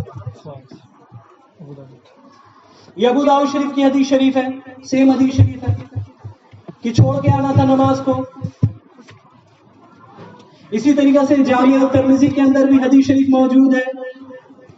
آپ بتائیں کیا نبی پاک صلی اللہ علیہ وسلم کا خیال سے نماز پڑھی جاتی ہے؟ آپ بتائیں احتیاط میں کیا پڑھتے ہیں؟ السلام علیکم ایھا النبی، تو وہاں کیسے آنکھ بند کر لیتے ہو؟ نہ یہاں خیال نہیں لگتا۔ مذاق ہے کیا؟ مذاق ہے، یہ صیغہ خطاب ہے۔ حضرت یہاں بیٹھے پوچھے عربی کے معاملات حضرت بتائیں گے، یہ صیغہ خطاب ہے۔ جب یہاں پہنچے تو خطاب مصطفیٰ سے ہوتا۔ انہوں نے کہا نہیں، جیسے بلی دودھ آنکھ بند کر کے پیتی سوچتی دنیا نہیں دیکھ رہا، تو یہی بول رہا ہے کہ آنکھ بند کر لو۔ کیسا مذہب ہے یہ؟ کتنا گندا مذہب ہے کہ نبی کے شان کو گراتا رہتا ہے۔ ہم مصطفیٰ کے جان پر، ہماری جانیں قربان مصطفیٰ کے نالین پر، مصطفیٰ کے نالین سے لگے ہوئے جو گردے گزرتے اس پر ہماری جانیں قربان۔ صحابہ بھی یہی کرتے تھے۔ اٹھاؤ نا، حدیث شریف موجود ہے، خالد ابن ولید جنگ کے دوران میں آپ کا ماما زمین پہ آ گیا، وہ جنگ چھوڑ کر کے، تلواریں چل رہی ہے، برچیاں چل رہی ہے، اترے امامہ اٹھانے. کیوں؟ کہا اس میں مصطفیٰ کا موہ مبارک بال شریف ہے. ہم کیسے پسند کریں گے کسی گھوڑے کا ٹاپ کے نیچے جان جاتی ہے جائے. آئے اب اگلی کتاب تقویۃ الایمان. ایمان کو فوت کر دینے والی کتاب. جی حضرت نے کہا یہ فوت کرنے والی کتاب ہے. اصل میں یہ تقویۃ الایمان نہیں ہے, تقویۃ الایمان. اب اس کے اندر عبارت ہے خدا کی مخلوق اور اس کے بندے ہی مانا جائے گا. پھر اس معاملے میں نبی, ولی, جن, شیطان, بھوت, پریت, پری. آپ مجھے بتائیں, میں نے حضرت عائشہ والی حدیث بخاری سے پڑھی, ان کے ساتھ میں کتا اور گدھا کا بات آیا تو کہا یہ توہین ہے. آپ مجھے بتاؤ کہ اس میں کہا گیا کہ نبی, پری, بھوت, جن مخلوق میں ایک لا حول ولا قوت الا باللہ. استغفر اللہ. اسی کے اندر میں صفحہ نمبر, یہ صفحہ نمبر 16 تھا, اسی کے صفحہ نمبر 23 میں لکھا یقین مانو کہ ہر شخص خواہ بڑا سے بڑا انسان ہو یا مقرب ترین فرشتہ ہو, اس کی حیثیت شان الوہیت کے مقابلے پر ایک چمار. آپ یہاں چمار مالی صاف کرتا ہے, گندگیاں صاف کرتا ہے. لکھا ان کے مقابلے پر چمار کی حیثیت سے بھی زیادہ ذلیل ہے. استغفر اللہ. آپ مجھے بتائیے جو بڑا بھائی, بڑا اور چھوٹا مخلوق, اسی کا صفحہ نمبر ہے 71 پہ لکھا بڑے مخلوق کون ہے؟ انبیاء, نبی ہے. بڑے مخلوق کون ہے؟ نبی ہے. کہا کہ نبی بھی چمار سے زیادہ ذلیل ہے معاذ اللہ. میں آگے بتاؤں گا کہ کون کتنا افضل ہے. پھر اسی کا صفحہ نمبر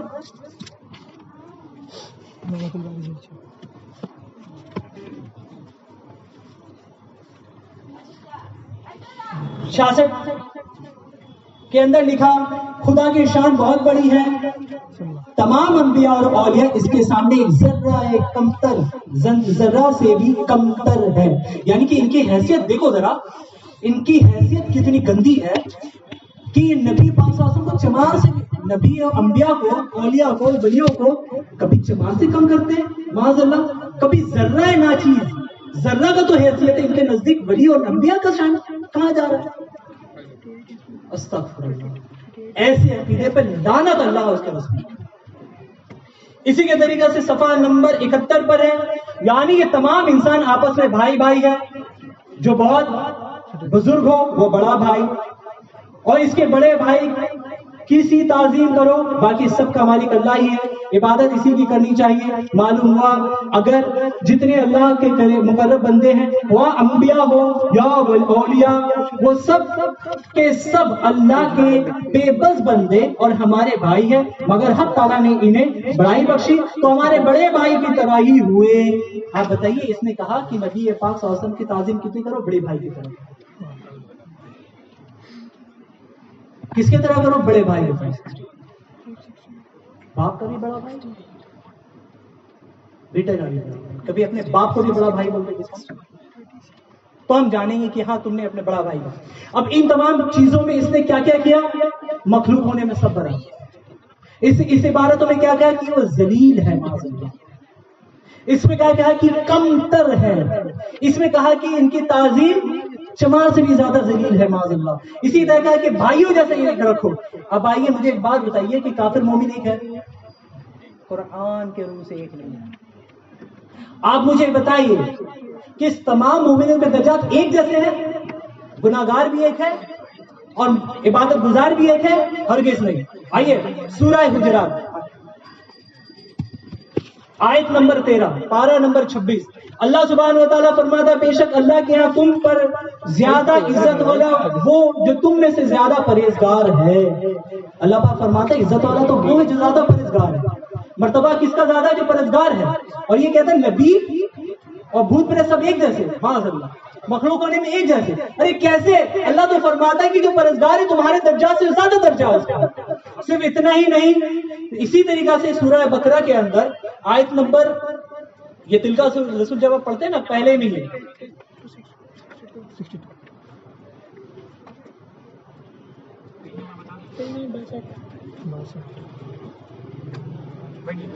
یہ دیکھیے، جب آپ اسٹارٹنگ میں ہی پڑھیں گے تلکا رسول، تیسرا پارہ اسٹارٹ کریں گے، رسول ہے کہ ہم نے ان میں سے ایک دوسرے پر افضل کیا. رسولوں میں بھی درجات ہیں. اب آپ مجھے بتائیے کہ یہ جو جن بھوت پریت شیطان ابلیس پری وغیرہ وغیرہ وغیرہ کر کے انبیاء اور تمام کو اکٹھا کر دیا ہے، بتائیے قرآن و حدیث کے ایک ساتھ ہیں؟ یہ مخالفت ہے کہ نہیں قرآن و حدیث کی؟ اب آئیے، حضرت ابو ہریرہ رضی اللہ تعالیٰ فرماتے ہیں، یہ صحیح بخاری کتاب المناقب حدیث کا نمبر ہے 3490. حضرت ابو ہریرہ رضی اللہ تعالیٰ بیان کرتے ہیں کہ عرض کیا گیا یا رسول اللہ. اچھا دیکھیے، ابھی آگے یہ بھی آئے گا عبارت کہ یہ بھی آئے گا کہ مسجد میں یا رسول اللہ کہنا، میں آپ کو سناؤں گا، وہ آپ سنیں گے تو آپ کا دل اور روح کانپ جائے. دیکھیے صحابی کہتے ہیں یا رسول اللہ، سب سے زیادہ عزت والا کون ہے؟ آپ نے فرمایا جو سب سے زیادہ متقی ہو. کون ہو؟ متقی. سب سے زیادہ عزت والا کون؟ اور ہمارا تو عقیدہ ہے خلق سے اولیاء، اولیاء سے رسول، اور رسولوں میں اعلیٰ ہمارا نبی. اب آئیے، اب کیا نبی بھائی کے جیسا ہے؟ معاذ اللہ.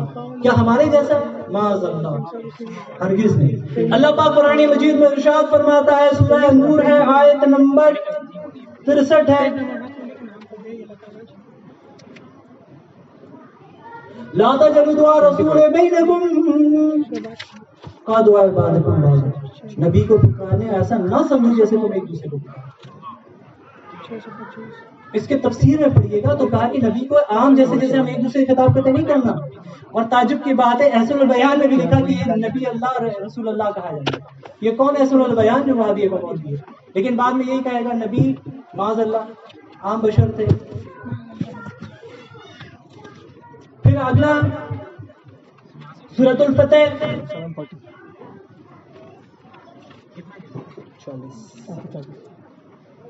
سورہ فتح ہے، آیت نمبر ہے آپ کا 9. بے شک ہم نے تمہیں بھیجا حاضر اور ناظر اور خوشخبری دیتا.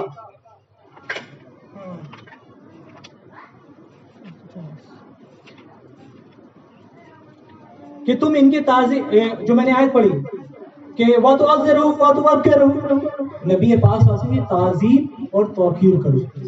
اسی طریقہ سے سورہ حجرات کے اندر میں آیا کہ نبی پاک صلی اللہ علیہ وسلم کی آواز میں آواز اونچی نہیں کرو، آیت نمبر ہے 1 اور 2. اسی طریقہ سے سورہ بقرہ میں آیا لا تقولوا رائنا وقولوا انظرنا. جب منافقوں نے مس یوز کیا رائنا کو تو اللہ پاک نے فرمایا رائنا نہ کہنا، اے میرے حبیب کے صحابہ تم کو بھی نہیں کہنا ہے، تم کو بھی انظرنا کہنا ہے. اللہ پاک اس لفظ کو بھی ہٹا دیتا ہے جو نبی پاک صلی اللہ علیہ وسلم کی شان میں اتنی سی بھی توہین کا سبب بن سکے. کہا مومنو تم کو بھی نہیں کہنا ہے رائنا، تمہیں بھی کہنا ہے کیا؟ انظرنا. سورہ بقرہ آیت نمبر 104. اسی طریقہ سے سورہ احزاب آیت نمبر 61 میں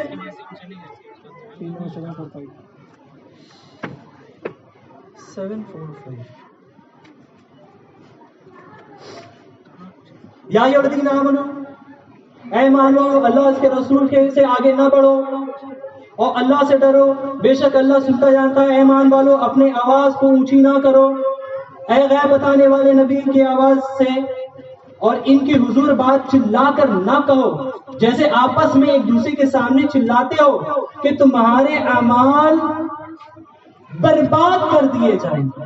ارے نبی پاک صلی اللہ علیہ وسلم کے سامنے تو آواز اونچی بھی نہیں کرنی ہے، یہ تعظیم مصطفیٰ. اسی طریقہ سے کہ اب نبی پاک صلی اللہ علیہ وسلم کے سامنے صحابہ اونچی آواز سے بات نہیں کرتے. البتہ تو ایسا تھا کہ صحابہ کہتے ہیں کہ ہم نبی پاک صلی اللہ علیہ وسلم کی اتنی تعظیم کرتے تھے کہ کبھی ہم نبی پاک صلی اللہ علیہ وسلم کو نگاہیں اٹھا کے نہیں دیکھتے. صرف اتنا نہیں، کہتے ہیں کہ ہم رسول اللہ صلی اللہ علیہ وسلم کے باتوں میں بیٹھے ہوتے تھے تو اس طرح بیٹھتے تھے جیسے کٹے ہوئے پیڑ کا جڑ کٹا ہوتا ہے نا، پیڑ پورا رہتا ہوا اسے ہلا دیتی ہے، لیکن پیڑ جب کٹ جاتا ہے، جڑ بنا ہوتا ہے، تو ہوا اسے اثر نہیں کرتا، وہ جوں کا تیوں رہتا۔ صحابی نے کہا کہ ہمارے اوپر پرندے بیٹھ جاتے تھے، ہم ملتے نہیں تھے، پرندے اڑتے نہیں تھے۔ آئیے اے ایمان والو، رائنا نہ کہو، انظر نہ کہو، نہیں سورہ سبا۔ اسی طریقے سورہ سبا میں آیت نمبر 28 پارہ 22، سورہ سبا میں سورہ انبیاء کے اندر پارہ 17 آیت نمبر 107 میں صحیح بخاری ہے، صحیح بخاری حدیث کا نمبر ہے 2731 اور 2732۔ اس میں ایک طویل واقعہ ہے صلح حدیبیہ کے تعلق سے۔ عروہ ابن مسعود وہ اللہ کے رسول صلی اللہ علیہ وسلم کے پاس آئے، اور آنے کے بعد طویل بات ہوئی، اور یہ جب اپنے جا کے اپنے لوگوں میں گیا تو کہنے لگا کہ میں اس ذات کی قسم کھا کے کہتا ہوں کہ تم محمد کے غلاموں سے نہیں جیت سکتے۔ میں بڑا بڑا بادشاہ کے پاس گیا، بڑے بڑے بادشاہ کے پاس گیا، اتنی تعظیم میں نے کبھی نہیں دیکھی کسی کی جتنے محبت عربی کے غلاموں کو دیکھا۔ جب وہ لعاب دہن پھینکتے ہیں، تھوک ہوا، صحابی ہاتھ بڑھاتے ہیں، ہاتھ پہ آتا، کوئی زمین پہ نہیں آنے، اور کرتے کہ اپنے چہرے پہ مل لیتے ہیں۔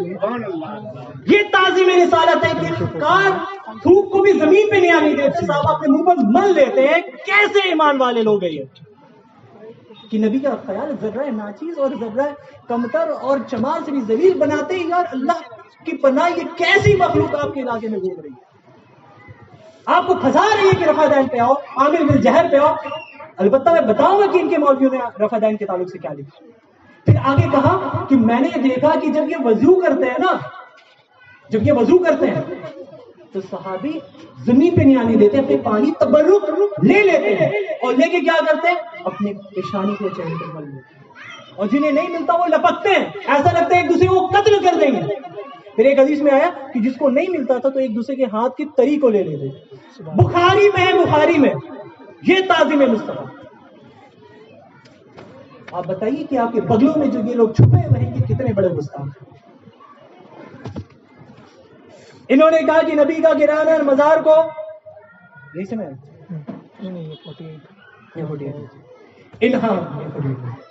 انہوں نے کہا کہ نبی کا مزار کو گرانا واجب ہے۔ معاذ اللہ، استغفر اللہ۔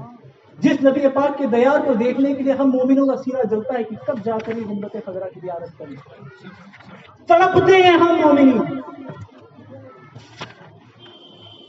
صحابہ دور سے سفر کر کے روضۃ الرسول پہ پہنچا کرتے، بڑے بڑے اولیاء صوفیاء جانے کے لیے تڑپا کرتے تھے۔ یہ کیسی مخلوق ہے کہا کہ نبی کا مزار کو گرانا واجب ہے۔ اس نے لکھا عرف الجادی صفحہ نمبر 60 میں لکھا، نواب صدیق حسن بخاری کا بیٹا ہے نور الحسن، اس نے لکھا کہ نبی کا مزار کو گرانا واجب ہے۔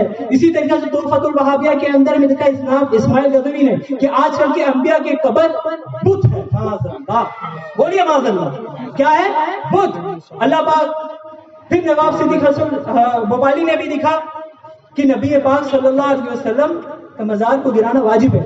آپ مجھے بتائیے، قرآن کہتا ہے، یہ اس قرآن میں سورۃ الانبیاء آیت نمبر 98 پارہ 17 میں لکھتا ہے، اللہ سبحانہ و تعالیٰ فرماتا ہے کہ یہ جتنے بت ہیں اس کی تفسیر پڑھیں گے، یہ تمام جہنم میں جائیں گے۔ کیا نبی کا مزار بھی جہنم میں جائے گا؟ معاذ اللہ۔ وہ کیسے اسلام والے ہو، کیسے مومن ہو۔ اب آئیں، صحیح بخاری شریف کے اندر حدیث شریف ہے، یہ دیکھیں، صحابی نے کہا کہ نبی پاک صلی اللہ علیہ وسلم کے مزار اونچی ہے۔ سفیان تمار نے کہا کہ ہم نے دیکھا کہ نبی پاک صلی اللہ علیہ وسلم کا مزار اونچا ہے۔ اسی کے بعد بھی حدیث شریف آیا کہ حضرت علی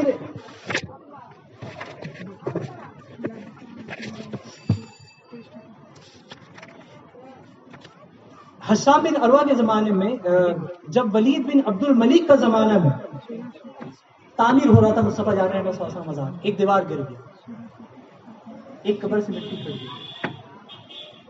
زمین سے پیر نمودار ہوا۔ ایک صحابی نے کہا میں پہچانتا ہوں کہ یہ عمر فاروق کا پیر۔ آپ مجھے بتائیں کہ نبی پاک صلی اللہ علیہ وسلم مزار کہاں تھا؟ حضرت عائشہ کے حجرہ میں. آپ مجھے بتائیں حجرہ چاروں طرف سے ڈھکا ہوتا ہے کہ نہیں ہوتا ہے؟ اس کے اوپر چھت ہوتی ہے کہ نہیں ہوتی؟ آج ہمارے مزارات میں تو چھت ہی تو ہے. تو یہ چھت بنانا تو صحابہ کی سنت ہے. اگر ایسا جائز نہ ہوتا تو صحابہ کبھی نبی پاک صلی اللہ علیہ وسلم کے مزار کو حضرت عائشہ کے حجرے میں نہیں بناتے. اب کسی نے کہا نہیں تو نبی پاک تھے، تعظیم والے تھے، عظمت والے تھے. ابو بکر کا مزار، یہ روایت اور خوبصورت ہے. ابو بکر رضی اللہ تعالیٰ جب آپ وصال کرنے کا وقت آیا تو کہا کہ وصیت کی کہ مجھے نہلا لینا، کتلا لینا اور رسول اللہ صلی اللہ علیہ وسلم کے روزے کے پاس لے جانا، اجازت لینا. اگر رسول اللہ صلی اللہ علیہ وسلم نے اگر اجازت دی تو اندر مجھے دفن کر دینا. کہاں کرنا؟ رسول اللہ صلی اللہ علیہ وسلم کے روزے کے ساتھ. کس کے ساتھ؟ اسی چار دیواری میں. اگر غلط ہوتا تو ابو بکر کا مزار ابو بکر نہیں کہتے کہ مجھے وہیں پہ دفن کرو، کہتے کہ جنت البقیع میں کرو.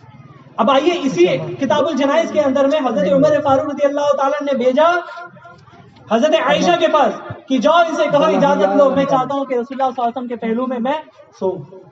حضرت عائشہ نے اجازت دے دی. اگر جائز نہ ہوتا تو کبھی بھی یہ ارادہ حضرت عمر نہیں کرتے کہ رسول اللہ صلی اللہ علیہ وسلم کے پہلو میں جاؤں، دیواریوں کے پیچھے جاؤں. البتہ مزار کو گرانا یہ گستاخی ہے. اسی طریقہ سے مسند احمد کے اندر حدیث شریف ہے، ابو ایوب انصاری رضی اللہ تعالیٰ نبی پاک صلی اللہ علیہ وسلم کے روزے پر یوں سے ہوتا ہے نا کہ کوئی کسی سے بہت دن کے بعد ملتا ہے تو اسے لپٹ کے ہوتا ہے. نبی پاک صلی اللہ علیہ وسلم کے مزار سے لپٹے ہوئے اتنا تھا کہ مٹی چہرے پہ لگتی. پاس نا مروان، یہ وقت کا مروان ہے، مروان بن حکم کون جو اہل بیت کا باغی ہے، یہ مروان کی اولاد. کہا اوئے کیا کرتے ہو؟ حضرت ابو ایوب انصاری نے اشارہ اٹھایا کہ تم مجھے کیا سمجھاتا ہے کہ میں کیا کر رہا ہوں؟ میں رسول اللہ صلی اللہ علیہ وسلم سے ملاقات کرنا، میں کسی پتھر کے سامنے نہیں. یہ مسند احمد کے اندر حدیث ہے. صرف اتنا نہیں، میرا فون صرف اتنا نہیں، انہوں نے اتنا ظلم کیا ہے. وقت کافی زیادہ ہو گیا. آپ اٹھا کے دیکھیں، معراج ربانی نے کہا، معراج ربانی کا ویڈیو یہاں آڈیو موجود ہے، آپ انٹرنیٹ میں بھی اسے چیک کر سکتے ہیں.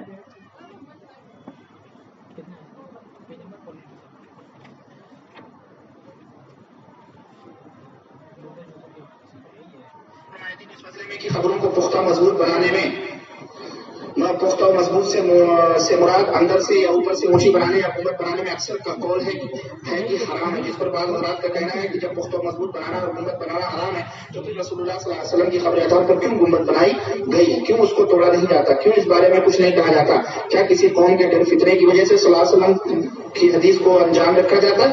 اگر کوئی ہیلا بیان کیا جائے تو برے علماء اپنے اپنے ہیلے بیان کریں گے، ہر علماء اپنے اپنے ہیلے بیان کریں گے. کیا حضور صلی اللہ علیہ وسلم کے لیے کوئی خصوصیت؟ حضور صلی اللہ علیہ وسلم کے لیے کوئی خصوصیت نہیں. اور یہ گنبد بنانے والے یہ بدعتی شریفی تھے، اور یہ 7ویں صدی ہجری اور 6ویں صدی کے آخر میں یہ گنبد تعمیر ہوئی، اور پھر ترکیہ حکومت اس کے اوپر گرین کلر لگایا جس کو گنبد خضرا کہا جاتا ہے. تو اس کے توڑنے کا حکم اللہ کے رسول صلی اللہ علیہ وسلم نے دیا ہے، بے شک دیا ہے. اور چونکہ اس میں ایک فتنے کی بات ہے اس لیے اسے رکا ہے، رکی نہیں وہ بات. ان شاء اللہ تعالیٰ وقت آئے گا تو وہ بھی ٹوٹ جائے گا، اس میں کوئی مسئلہ نہیں ہے، کیونکہ اللہ کے نبی نے فرمایا ہے کہ سن لے اس نے کہا انشاءاللہ معاذ اللہ، اسے انشاءاللہ کہا توڑ دیا جائے. دیکھیے کیسے گستاخ ہے. آپ دیکھیں، آپ ان کو اپنے پاس بیٹھا کر رکھیں.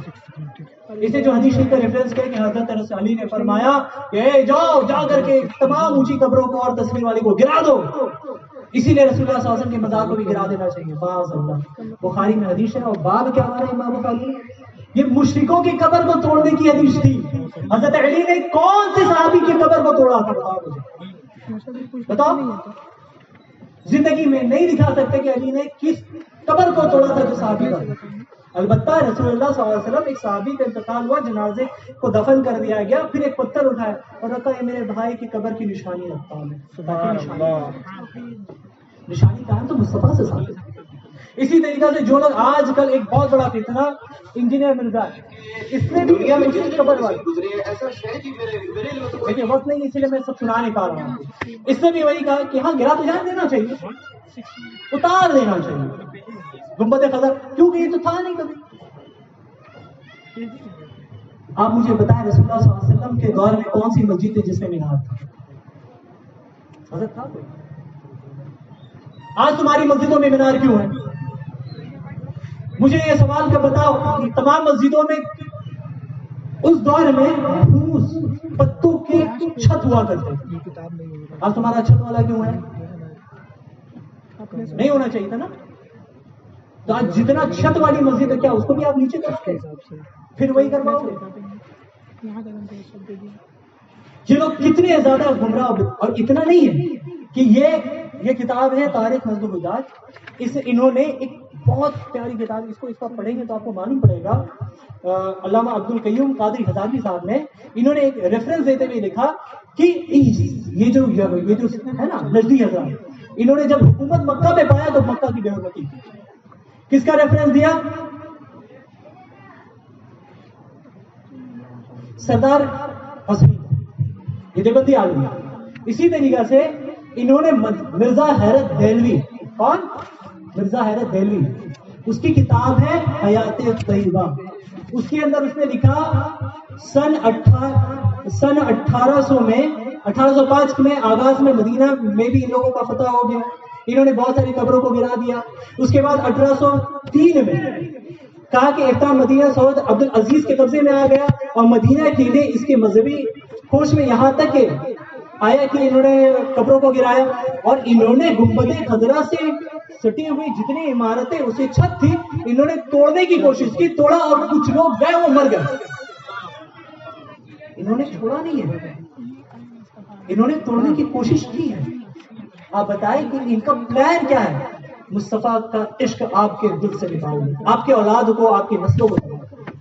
آپ کے علاقے میں یہ گھوم رہے رفع دین کے نام پر، آپ کے علاقے میں گھوم رہے نماز کے نام پر، آپ کے علاقے میں گھوم رہے یہ تسبیح و قرآن کے نام پر. یہ آپ کے علاقوں میں گھوم رہے ہیں کیا کرنے کے لیے؟ تبلیغ کے لیے. مسلمانوں کے علاقے میں کلمہ پڑھانے آ رہے ہیں، کہہ رہے تم بدعتی ہو، تم مشرک ہو، تم فلاں ہو، تم توبہ کرو. البتہ کہ حدیث شریف یہ ہے کہ ایک بندہ خوب قرآن پڑھے گا، اس کی برکتیں اسے دکھائی دے گی اس کے چہرے پر بھی، پھر باہر آئے گا اپنے بھائی کی تلوار کھیلتا ہے تو مشرک ہو. صحابہ نے پوچھا کہ مشرک کون ہوگا؟ کہا جس نے تلوار رکھا ہے، کیوں اس نے قرآن کو غلط مطلب سمجھا. اب آئے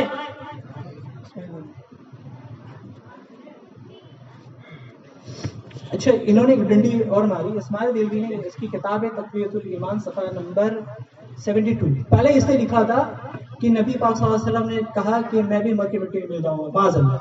پھر ان لوگوں کو جب گرفت ہونے لگی تو انہوں نے عبارتوں کو چینج کرنا شروع کر دیا. اب عبارت کو کیا کیا پتا ہے؟ ٹھیک کرنے کی کوشش. یعنی ایک نہ ایک دن میں بھی فوت ہو کر آغوش لہب میں جا سوؤں گا، پھر میں سجدہ کے لائق نہ ہوں گا. اچھا دیکھیے، بچانے کی کوشش کی، بچنے کی کوشش کی کہ اس عبارت کو لے کے بھی چلے اور چھوڑ کے بھی چلے، لیکن بچ نہیں سکے. کہا کہ عبادت کے لائق بھی نہیں رہے. آؤ میں دکھاتا ہوں صحیح مسلم. اللہ کے رسول صلی اللہ علیہ وسلم معراج پہ جا رہے تھے تو موسیٰ علیہ السلام کی قبر سے گزر ہوا. فرماتے اللہ کے رسول صلی اللہ علیہ وسلم میں نے دیکھا موسیٰ نماز پڑھ رہے. اوے موسیٰ نماز پڑھ سکتے، نبی نماز نہیں پڑھ سکتے؟ اوے جاہلوں، کہاں سے تم دین لے کر کے آئے؟ یہ کیسا دین ہے تمہارا؟ جبکہ حدیث شریف کے اندر ہے، قرآن کے اندر میں ہے.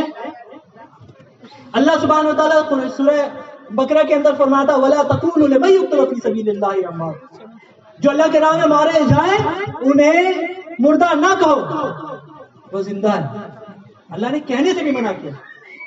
اسی طریقے سے سورۃ النساء کے اندر اب اللہ سبحانہ وتعالیٰ کیا سمجھ میں آیا کہ یہ لوگ جو ہیں یہ زندہ ہے. کون؟ اللہ کے راہ میں جو شہید ہو جاتے ہیں. شہیدوں سے بڑا مرتبہ مقام کس کا ہوتا ہے؟ انبیاء کا. اللہ پاک نے قرآن مجید میں فرمایا اہدنا الصراط المستقیم صراط الذین انعمت علیہم. کس کے راستے پہ چلو؟ سیدھا راستہ کس کا ہے؟ جس پہ میں نے انعام رکھا. اب سورۃ النساء کے اندر فرمایا انعام کس پہ ہے؟ ان النبی صدیقین شہداء و صالحین، یعنی کہ سب سے بڑا انعام نبیوں پر، پھر سچوں پر، اور پھر شہداء پر.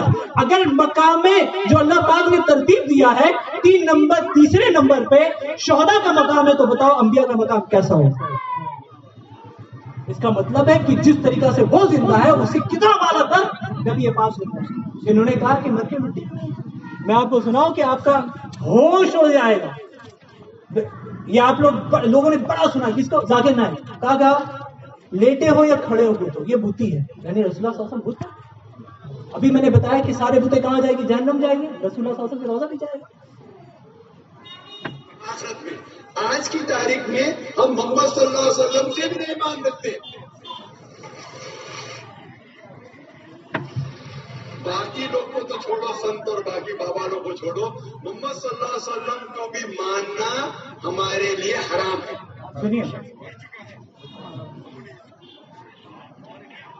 سنیے جرجیش ہے, اسے کہا مر پردہ کر گئے. ہم کہتے ہیں پردہ کر یہ بڑی اچھی اصطلاح نکالی ہمارے بھائیوں نے, پردہ کر گئے. ارے پردہ کس کو کہتے ہیں؟ وہ اس دنیا سے گزر گئے. ارے اللہ کے بندے, اسی کو تو ہم موت کہتے ہیں.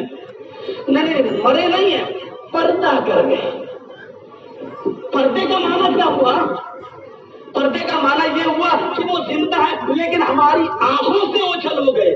ہماری آنکھیں دنیا میں دیکھ رہی ہیں. پورا میں سنا نہیں پا رہا ہوں, وقت بہت کم ہے. پھر کیا گیا؟ مر گئے. معذاللہ. ہم نے کبھی اس آیت کا انکار نہیں کیا, کل نفس ذائقۃ الموت, ہر شے کو موت کا مزہ چکھنا. ہمارے اعتقاد کے اندر ہے, میں آیا اور مصطفیٰ صلی اللہ علیہ وسلم پھر اسی طریقہ زندہ ہے آج اپنے قبر مبارک کے اندر. ہمارا یہی عقیدہ. ہم یہ نہیں کہتے کہ کبھی اللہ کے رسول صلی اللہ علیہ وسلم اس مرحلے سے نہ گزرے, جبکہ اللہ پاک نے فرمایا ذائقہ ہمیشہ ایک وقت کے لیے ہوتا ہے پھر ختم ہو جاتا ہے. اسی طریقہ سے توصیف الرحمان نے کہا, ذاکر نائک نے کہا, ججس نے کہا, معراج ربانی کا بھی آپ کو ویڈیو سب مل جائے گا. آپ بتائیں مجھے کتنا ظلم ہے نبی پاک صلی اللہ علیہ وسلم کے. اللہ پاک نے قرآن مجید میں ارشاد ہے, حدیث شریف میں قرآن مجید میں ہے, اللہ کے رسول صلی اللہ علیہ وسلم, یہ صحیح سنن ابن ماجہ کے اندر حدیث شریف ہے, اللہ کے رسول صلی اللہ علیہ وسلم سے پوچھا گیا, آپ نے فرمایا وفات کے بعد بھی اللہ تعالیٰ نے انبیاء کے اجسام کو مٹی پر حرام فرما دیا ہے, اللہ کے نبی زندہ رہتے ہیں, انہیں رزق دیا جاتا ہے. آپ بتائیے حدیث کے منکر ہے کہ نہیں؟ یہ جو آتے ہیں ہم اہل حدیث ہیں, ہم حدیث ماننے والے, بتاؤ حدیث پہ عمل ہے؟ نہیں. مصطفیٰ فرماتے ہیں وہ زندہ ہے. اب آئیے, البتہ صحیح بخاری کے اندر کتاب الجنائز کے اندر ہے کہ جب مردے کو دفن کیا جاتا ہے, تو مردہ جانے والوں کے پیر کی آہٹ بھی سن سکتا ہے. ارے ہم جیسے گناہگار سن سکتے ہیں, تو مجھے بتائیں نبی کیسا سنتا؟ آئے انہوں نے کہا آدم اور حوا, کون؟ کتاب التوحید کے اندر عبد الوہاب نظری نے لکھا, معاذ اللہ آدم علیہ السلام نے جنت کے اندر اللہ کا حکم نہیں مانا, اور انہوں نے کیا کیا؟ شرک کیا. کون سا شرک کیا؟ شرک فی الاطاعت. اطاعت اللہ کی جگہ شیطان سے کیا, اسی لیے انہیں شرک فی الاطاعت کیا. اوے آدم علیہ السلام ہر انسان کا باپ, وہ مشرک. تیرا دین کون سا ہے بتا؟ تو کیسا مسلمان ہے کہ ہر انسان کے باپ کو, ابو البشر کو اس نے مسلمان نہ, انہیں مشرک بنا دیا. معاذ اللہ. اتنا نہیں ظلم تھا, ظلم کے بعد انہوں نے اور ایک بڑا ظلم کیا کہ رسول اللہ صلی اللہ علیہ وسلم کے والدین کریمین کو مشرک کہا, کافر کہا. معاذ اللہ ثم معاذ اللہ. آپ بتائیے مجھے کہ بروز محشر حافظ قرآن کے ماں باپ کے سر پہ تاج پہنایا جائے گا اور صاحب قرآن کے ماں باپ جہنم میں جائیں گے. وہ تیرا دین کون سا ہے؟ اللہ اکبر, اللہ اکبر. وہ کتاب دو.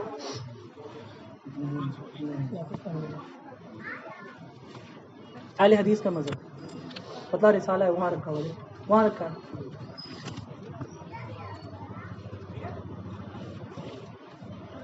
یہ اہل حدیث کا مذہب, اس کا لکھنے والا تعریف کرنے والا ابو الوفا ثناء اللہ الدوسری. یہ اہل حدیث کا بہت, اہل حدیث وہابیوں کا بہت, اب میں وہابی بولا ہوں, سب لوگ بولتے ہم وہابی نہیں ہیں. وہ تو وہابی نہیں ہے, ثناء اللہ الدوسری کہہ رہا ہے تو وہابی ہے. اسی کتاب کے صفحہ نمبر 25 کے اندر میں لکھا ہے, امام شافعی رحمۃ اللہ تعالیٰ نے کہا عشق اہل بیت میں کوئی مجھے شیعہ کہے تو میں شیعہ ہوں. اسی کے بدل میں کہا کہ اس طرح اہل حدیث میں امام موصوف کے شعر سے تھوڑا سا تصرف کرتے ہوئے کتاب کی نسبت اپنے اطہار کے رائے کرتے ہیں. کیا اگر توحید خدا بندی سے آدمی وہابی بنتا ہے تو جنوں اور انسانوں تم گواہ رہو کہ میں وہابی ہوں. اور یہ وہابی کہہ رہا ہے، یہ جماعتی وہابی ہے. اور وہابی کا مطلب اللہ والا نہیں ہوتا ہے، محمد بن عبد الوہاب کا ماننے والا ہوتا ہے، گستاخ رسول ہوتا ہے، گستاخ خدا ہوتا ہے. اس نے لکھا کہ نبی پاک صلی اللہ علیہ وسلم کا میلاد و قیام کیا ہے؟ بدعت ہے. کل بدعت ضلالہ، تمام لوگ بدعتی ہیں اور جہنم میں جائیں گے. استغفر اللہ. اور یہ تفسیر عزیزی اٹھا کے دیکھا ہے تو نے؟ تفسیر عزیز میں والضحیٰ واللیل میں شاہ عبد العزیز محدث دہلوی رحمۃ اللہ تعالیٰ نے فرمایا والضحیٰ سے مراد چاش کا بکیتا، واللیل سے مراد رات، والضحیٰ سے مراد مصطفیٰ کے میلاد. اور یہ نہیں کہا کہ میں کہتا ہوں، کہا کہ بہت مفسرین نے کہا اسے مصطفیٰ کی ولادت ہے، اور واللیل سے مراد مصطفیٰ کا معراج ہے. اللہ فرماتا محبوب تیرے ولادت کی قسم، تیری پیدائش کی قسم، اس کو منانا بدعت. استغفر اللہ. پھر آگے لکھا کیا سنیں، لکھا چنانچہ اس وقت سب درود مطلب وزیر مخاطب دست بردہ، ہم کہتے ہیں الصلاۃ والسلام علیک یا رسول اللہ، کہاں پڑھنا لگ جاتے ہیں. یہ نیت خیال کے سلاسل حاضر اور ناظر ہے کہ برابر ہے، یعنی کہ نبی پاک صلی اللہ علیہ وسلم حاضر و ناظر سمجھ کے ہم تو چاہتے ہیں کہ مصطفیٰ یاد ہو. قرآن کی آیتیں اس میں بے شمار موجود ہیں. اللہ پاک فرماتا وما ارسلناک الا رحمۃ للعالمین، وہ رحمت ہے تو ہمارے قریب نہیں ہوں گے. اللہ پاک فرماتا ہے کہ پھر آگے آیت میں یہ بھی ہے کہ اللہ کی رحمت تمہارے سب سے زیادہ قریب ہے، مصطفیٰ تو ہم سے سب سے قریب ہے. پھر فرمایا یہ شرک ہے. کیا شرک ہے؟ یہ الصلاۃ والسلام علیک یا رسول اللہ. اللہ اکبر، استغفر اللہ، لا حول ولا قوت الا باللہ العلی العظیم. آپ مجھے بتائیں کہ اللہ پاک قرآن مجید میں ارشاد فرماتا ہے سورہ احزاب میں ان اللہ وملائکتہ یصلون علی النبی یا ایھا الذین آمنوا صلوا علیہ وسلموا تسلیما. بے شک اللہ اس کے فرشتے نبی پاک صلی اللہ علیہ وسلم جو غیب بتاتے ہیں ان پر درود پڑھتے ہیں. اے ایمان والو ان پر درود اور خوب سلام بھیجو. تو ہمارا عمل ہر جگہ مصطفیٰ پہ درود و سلام بھیجنا. الصلاۃ والسلام علیک یا رسول اللہ، الصلاۃ والسلام علیک یا نبی اللہ. اعلیٰ حضرت نے کہا نا خاک ہو جائے عدو جل کر مگر تو ہم رضا، دم میں جب تک دم ہے ذکر ان کا سناتے جائیں گے. اور ان گستاخوں کے پول بھی کھولتے جائیں گے، ان کا چہرہ بھی آپ کو دکھاتے جائیں گے اور دیکھتے رہنا کہ یہ کتنے بڑے گستاخ ہیں. دکھانا تو اور بہت کچھ تھا لیکن وقت نہیں ہے، وقت بہت کم ہے، اسی لیے میں یہاں پہ کنایت کر رہا ہوں کہ نبی پاک صلی اللہ علیہ وسلم کو ایک بابے نے کہا، مظفر مدنی نے کہا نبی پاک صلی اللہ علیہ وسلم کو دکھا سنا دیتا ہوں. ارے باپ، اللہ کا اللہ کی پناہ. وہ مظفر مدنی کہاں گیا؟ سنیں سنیں یہ کون ہے؟ متوا مدینہ شریف. اچھا دیکھیے متوا لفظ کا مطلب کیا ہوتا ہے؟ جس کی اتباع کی جائے. اوے اتباع تو کہتا ہے اللہ اس کے رسول کرنا ہے، ان کی اتباع کیوں بنایا؟ اوے مشرکوں کی اولاد کیوں بنایا ان کو متوا؟ کی کوشش کریں. خراب میں کیا ہے؟ مسجد کو ڈھا دینا بھی خراب کرنا ہے، مسجد کو پاک صاف نہ کرنا بھی خراب کرنا ہے، مسجد میں یا رسول اللہ کہنا بھی مسجد کو خراب کرنا ہے. استغفر اللہ. کیا کہا مسجد میں یا رسول اللہ کہنا کیا ہے؟ اوے نبی پاک صلی اللہ علیہ وسلم مسجد نبوی میں بیٹھے ابو بکر آتے سوال کرنے، اے نبی اے اللہ کے رسول یا رسول اللہ میرے ماں باپ پہ قربان. اوے اس طرح کہا کرتے تھے. آپ اٹھائے نا صحیح بخاری کتاب الجنائز کے اندر اللہ کے رسول صلی اللہ علیہ وسلم وصال کرے حجرہ عائشہ میں موجود ہے. جب گئے یمنی چادر کی اٹھایا، کہا بوسا دیا اور کہا یا رسول اللہ، کوئی چھڑ دے. اس کے بعد رسول اللہ صلی اللہ علیہ وسلم وصال کے بعد حافظ ابن کثیر نے لکھا کہ وصال کے 3 دن کے بعد ایک شخص آیا، کہا وہ کون سی آیت تھی؟ سورۃ النساء کی آیت تھی. کہا کہ جب اپنی جانوں پہ ظلم کر لو تو میرے پاس آؤ، اور کہا اللہ، آپ بہت مشہور آیت ہے. تو وہ آیا کہنے لگا یا رسول اللہ میں نے اپنی جان پہ ظلم کیا. وہ آ کے مصطفیٰ سے یا رسول اللہ کہتا ہے تو کیسا انسان ہے؟ یہ صحابہ تابعین کا طریقہ ہے. اور یا رسول اللہ صلی اللہ علیہ وسلم کہنا اتنا قبول ہوا کہ ایک بزرگ تھے ان کے خواب میں مصطفیٰ نے کرم کہا کہہ دو اس کی بخشش. یہ جو آتے ہیں نا آپ کے پاس کہتے ہیں اوے رفع دین کرنا ہے، رفع دین کرنا ہے، رفع دین ضروری ہے، فلاں ہے، ڈمکا ہے، نہیں کرو گے فلاں ہے.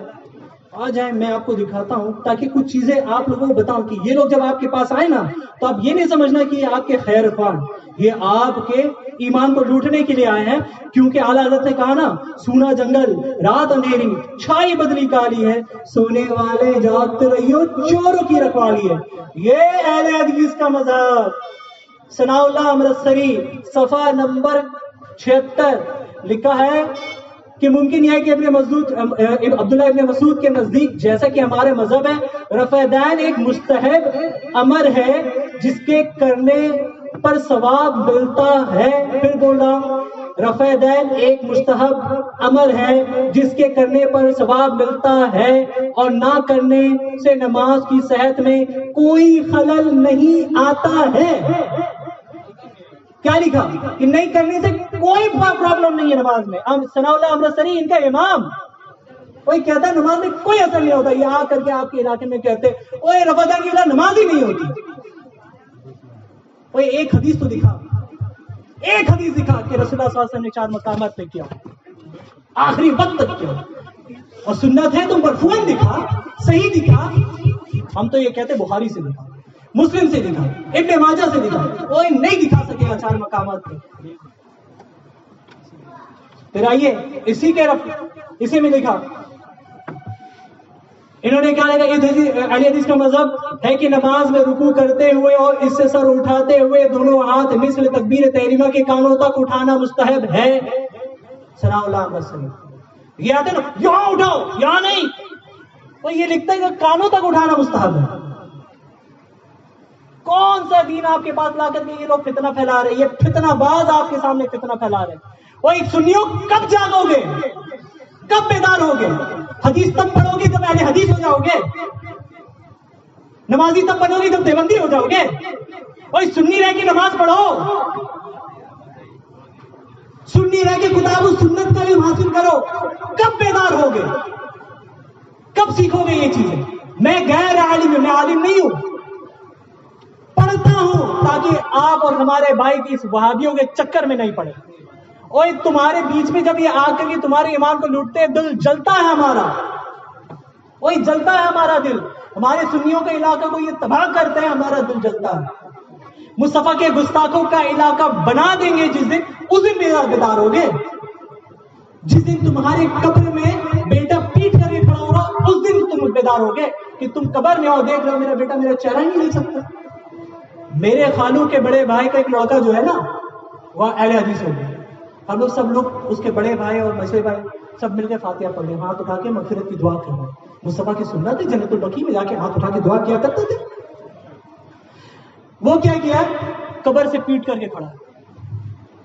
بتاؤ کتنا بڑا ناشکرا ہے کہ جس کے بعد میں ساری پرورش کی اس کو پڑھایا بڑھایا، اب قبر میں وہ دیکھتا ہوں اس کا دل کتنا جلتا ہوگا. بتاؤ کہ یہ کیسا مذہب ہے. میں کتنا آپ کو بتاؤں، اتنا بتاؤں. یہ کتابیں رہ گئی، اس کو بتانا میں رہ گیا، میں اور نہیں بتا سکتا. آپ مجھے بتائیں آپ کب بیدار ہو گئے، کب آئیں گے پڑھنے کے لیے؟ آپ کے لیے لائبریری آپ کے علاقے میں بنا دی گئی. آپ لائبریری آئے تو صحیح، لائبریری میں سیکھے تو صحیح، علماء سے ملے تو صحیح، علماء سے بات تو کریں، تب نہ آپ کو معلوم پڑے گا کہ دین مذہب کیا ہے. سنڈے کے دن آپ کے اسی ریفارم سوسائٹی میں عشاء کے بعد درس ہوتا ہے، آپ اس میں تو شامل ہو، اپنے بھائی کو لائیں تو صحیح، اور ان ظالموں سے بچیں اور اپنے ایمان کی حفاظت فرمائیں. اللہ کی بارگاہ میں دعا ہے کہ جو بھی درس و بیان کیا گیا اس میں غلطیاں کوتاہیاں ہوئے مولا معاف فرما دے، اور ہمیں اہل سنت والجماعت یعنی کہ اعلیٰ حضرت کے راستے پہ قائم اور دائم فرمائے. وما علینا الا البلاغ. ایک بار استغفار پڑھیں، استغفر اللہ ربی من کل ذنب واتوب الیہ، لا حول ولا قوة الا باللہ العلی العظیم. السلام علیکم.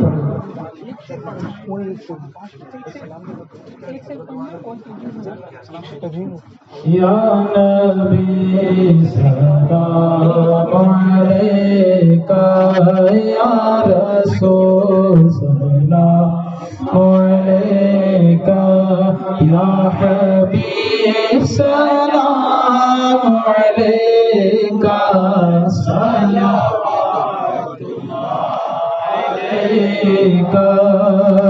ہم کو غم سے کیا تعلق، بے قصوں کے غم میں زدہ ہو.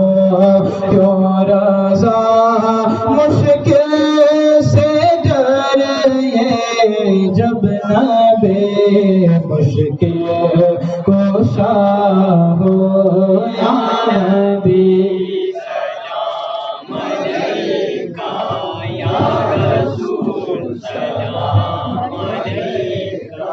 الصلاۃ والسلام علیک یا رسول اللہ، الصلاۃ والسلام علیک یا حبیب اللہ، وعلی آلک وصحابک یا نور اللہ، صلی اللہ تعالی علیہ وسلم دائما ابدا۔ پروردگار عالم عشاء کے بعد ستے لے کر اب تک تیرے محبوبین کا ذکر خیر ہوا۔ قرآن و احادیث کی روشنی میں مذہب مہذب اہل سنت کے عقائد بیان کیے گئے، مولا اس پر تمام مسلمانوں کو عمل کرنے کی توفیق خیر فرما۔ بد مذہبوں کی بد مذہبیت سے، حاسدوں کے حسد سے، ظالموں کے ظلم سے، شریروں کی شرارت سے، شیطان کے مکر و فریب سے ہمیں محفوظ فرما۔ مولا ان گندے عقائد کے ماننے والوں سے ہمیں دور رہنے کی توفیق خیر فرما۔ مولا جب تک تو دنیا آخرت کی ایمان اور عقیدے کی حفاظت اور سلامتی کے ساتھ، جب بھی ہمارا خاتمہ ہو تو ایمان پر خاتمہ بھی خیر ہو، کچھ رہے یا نہ رہے پر دعا ہے یا رب تو ہمارا ایمان سلامت رہے۔ پروردگار عالم امام اعظم لائبریری کے نوجوانوں کے جذبے کو تو سلامت رکھ، اور اسی طرح دین حق اور دین مذہب پیسہ کی خدمت کرنے کی توفیق خیر فرما۔ مولا ہمارے اندر اتحاد و اتفاق کی زندگی گزارنے کی توفیق خیر فرما۔ مولا ہمیں حرمین شریفین کی دوبارہ زیارت کرنے کی توفیق خیر فرما۔ کچھ رہے یا نہ رہے پر دعا یا رب نجات ہمارا ایمان سلامت رہے۔ اعوذ باللہ من الشیطان الرجیم۔ الا ان اولیاء اللہ لا خوف علیہم ولا هم يحزنون الذین آمنوا وكانوا يتقون۔ پروردگار اس محفل پاک کے سجانے، رسانے اور اہتمام و انتظام کرنے میں جن جن حضرات نے دامے درمے قدم سخن جس طرح کا بھی حصہ لیا، مولا سب کے کاروبار میں دین دنی رات چگنی ترقی عطا فرما، دارین کی سعادتوں سے مالا مال عطا فرما۔ مولا تو اپنی محبت اور اپنے محبوبین کی محبت سے ہمارے سینے کو تو معمور فرما دے برحمتک یا ارحم الراحمین۔ لا الہ الا اللہ محمد رسول اللہ۔ بیٹھ جائیں، شیری لے کر کے جائیں گے۔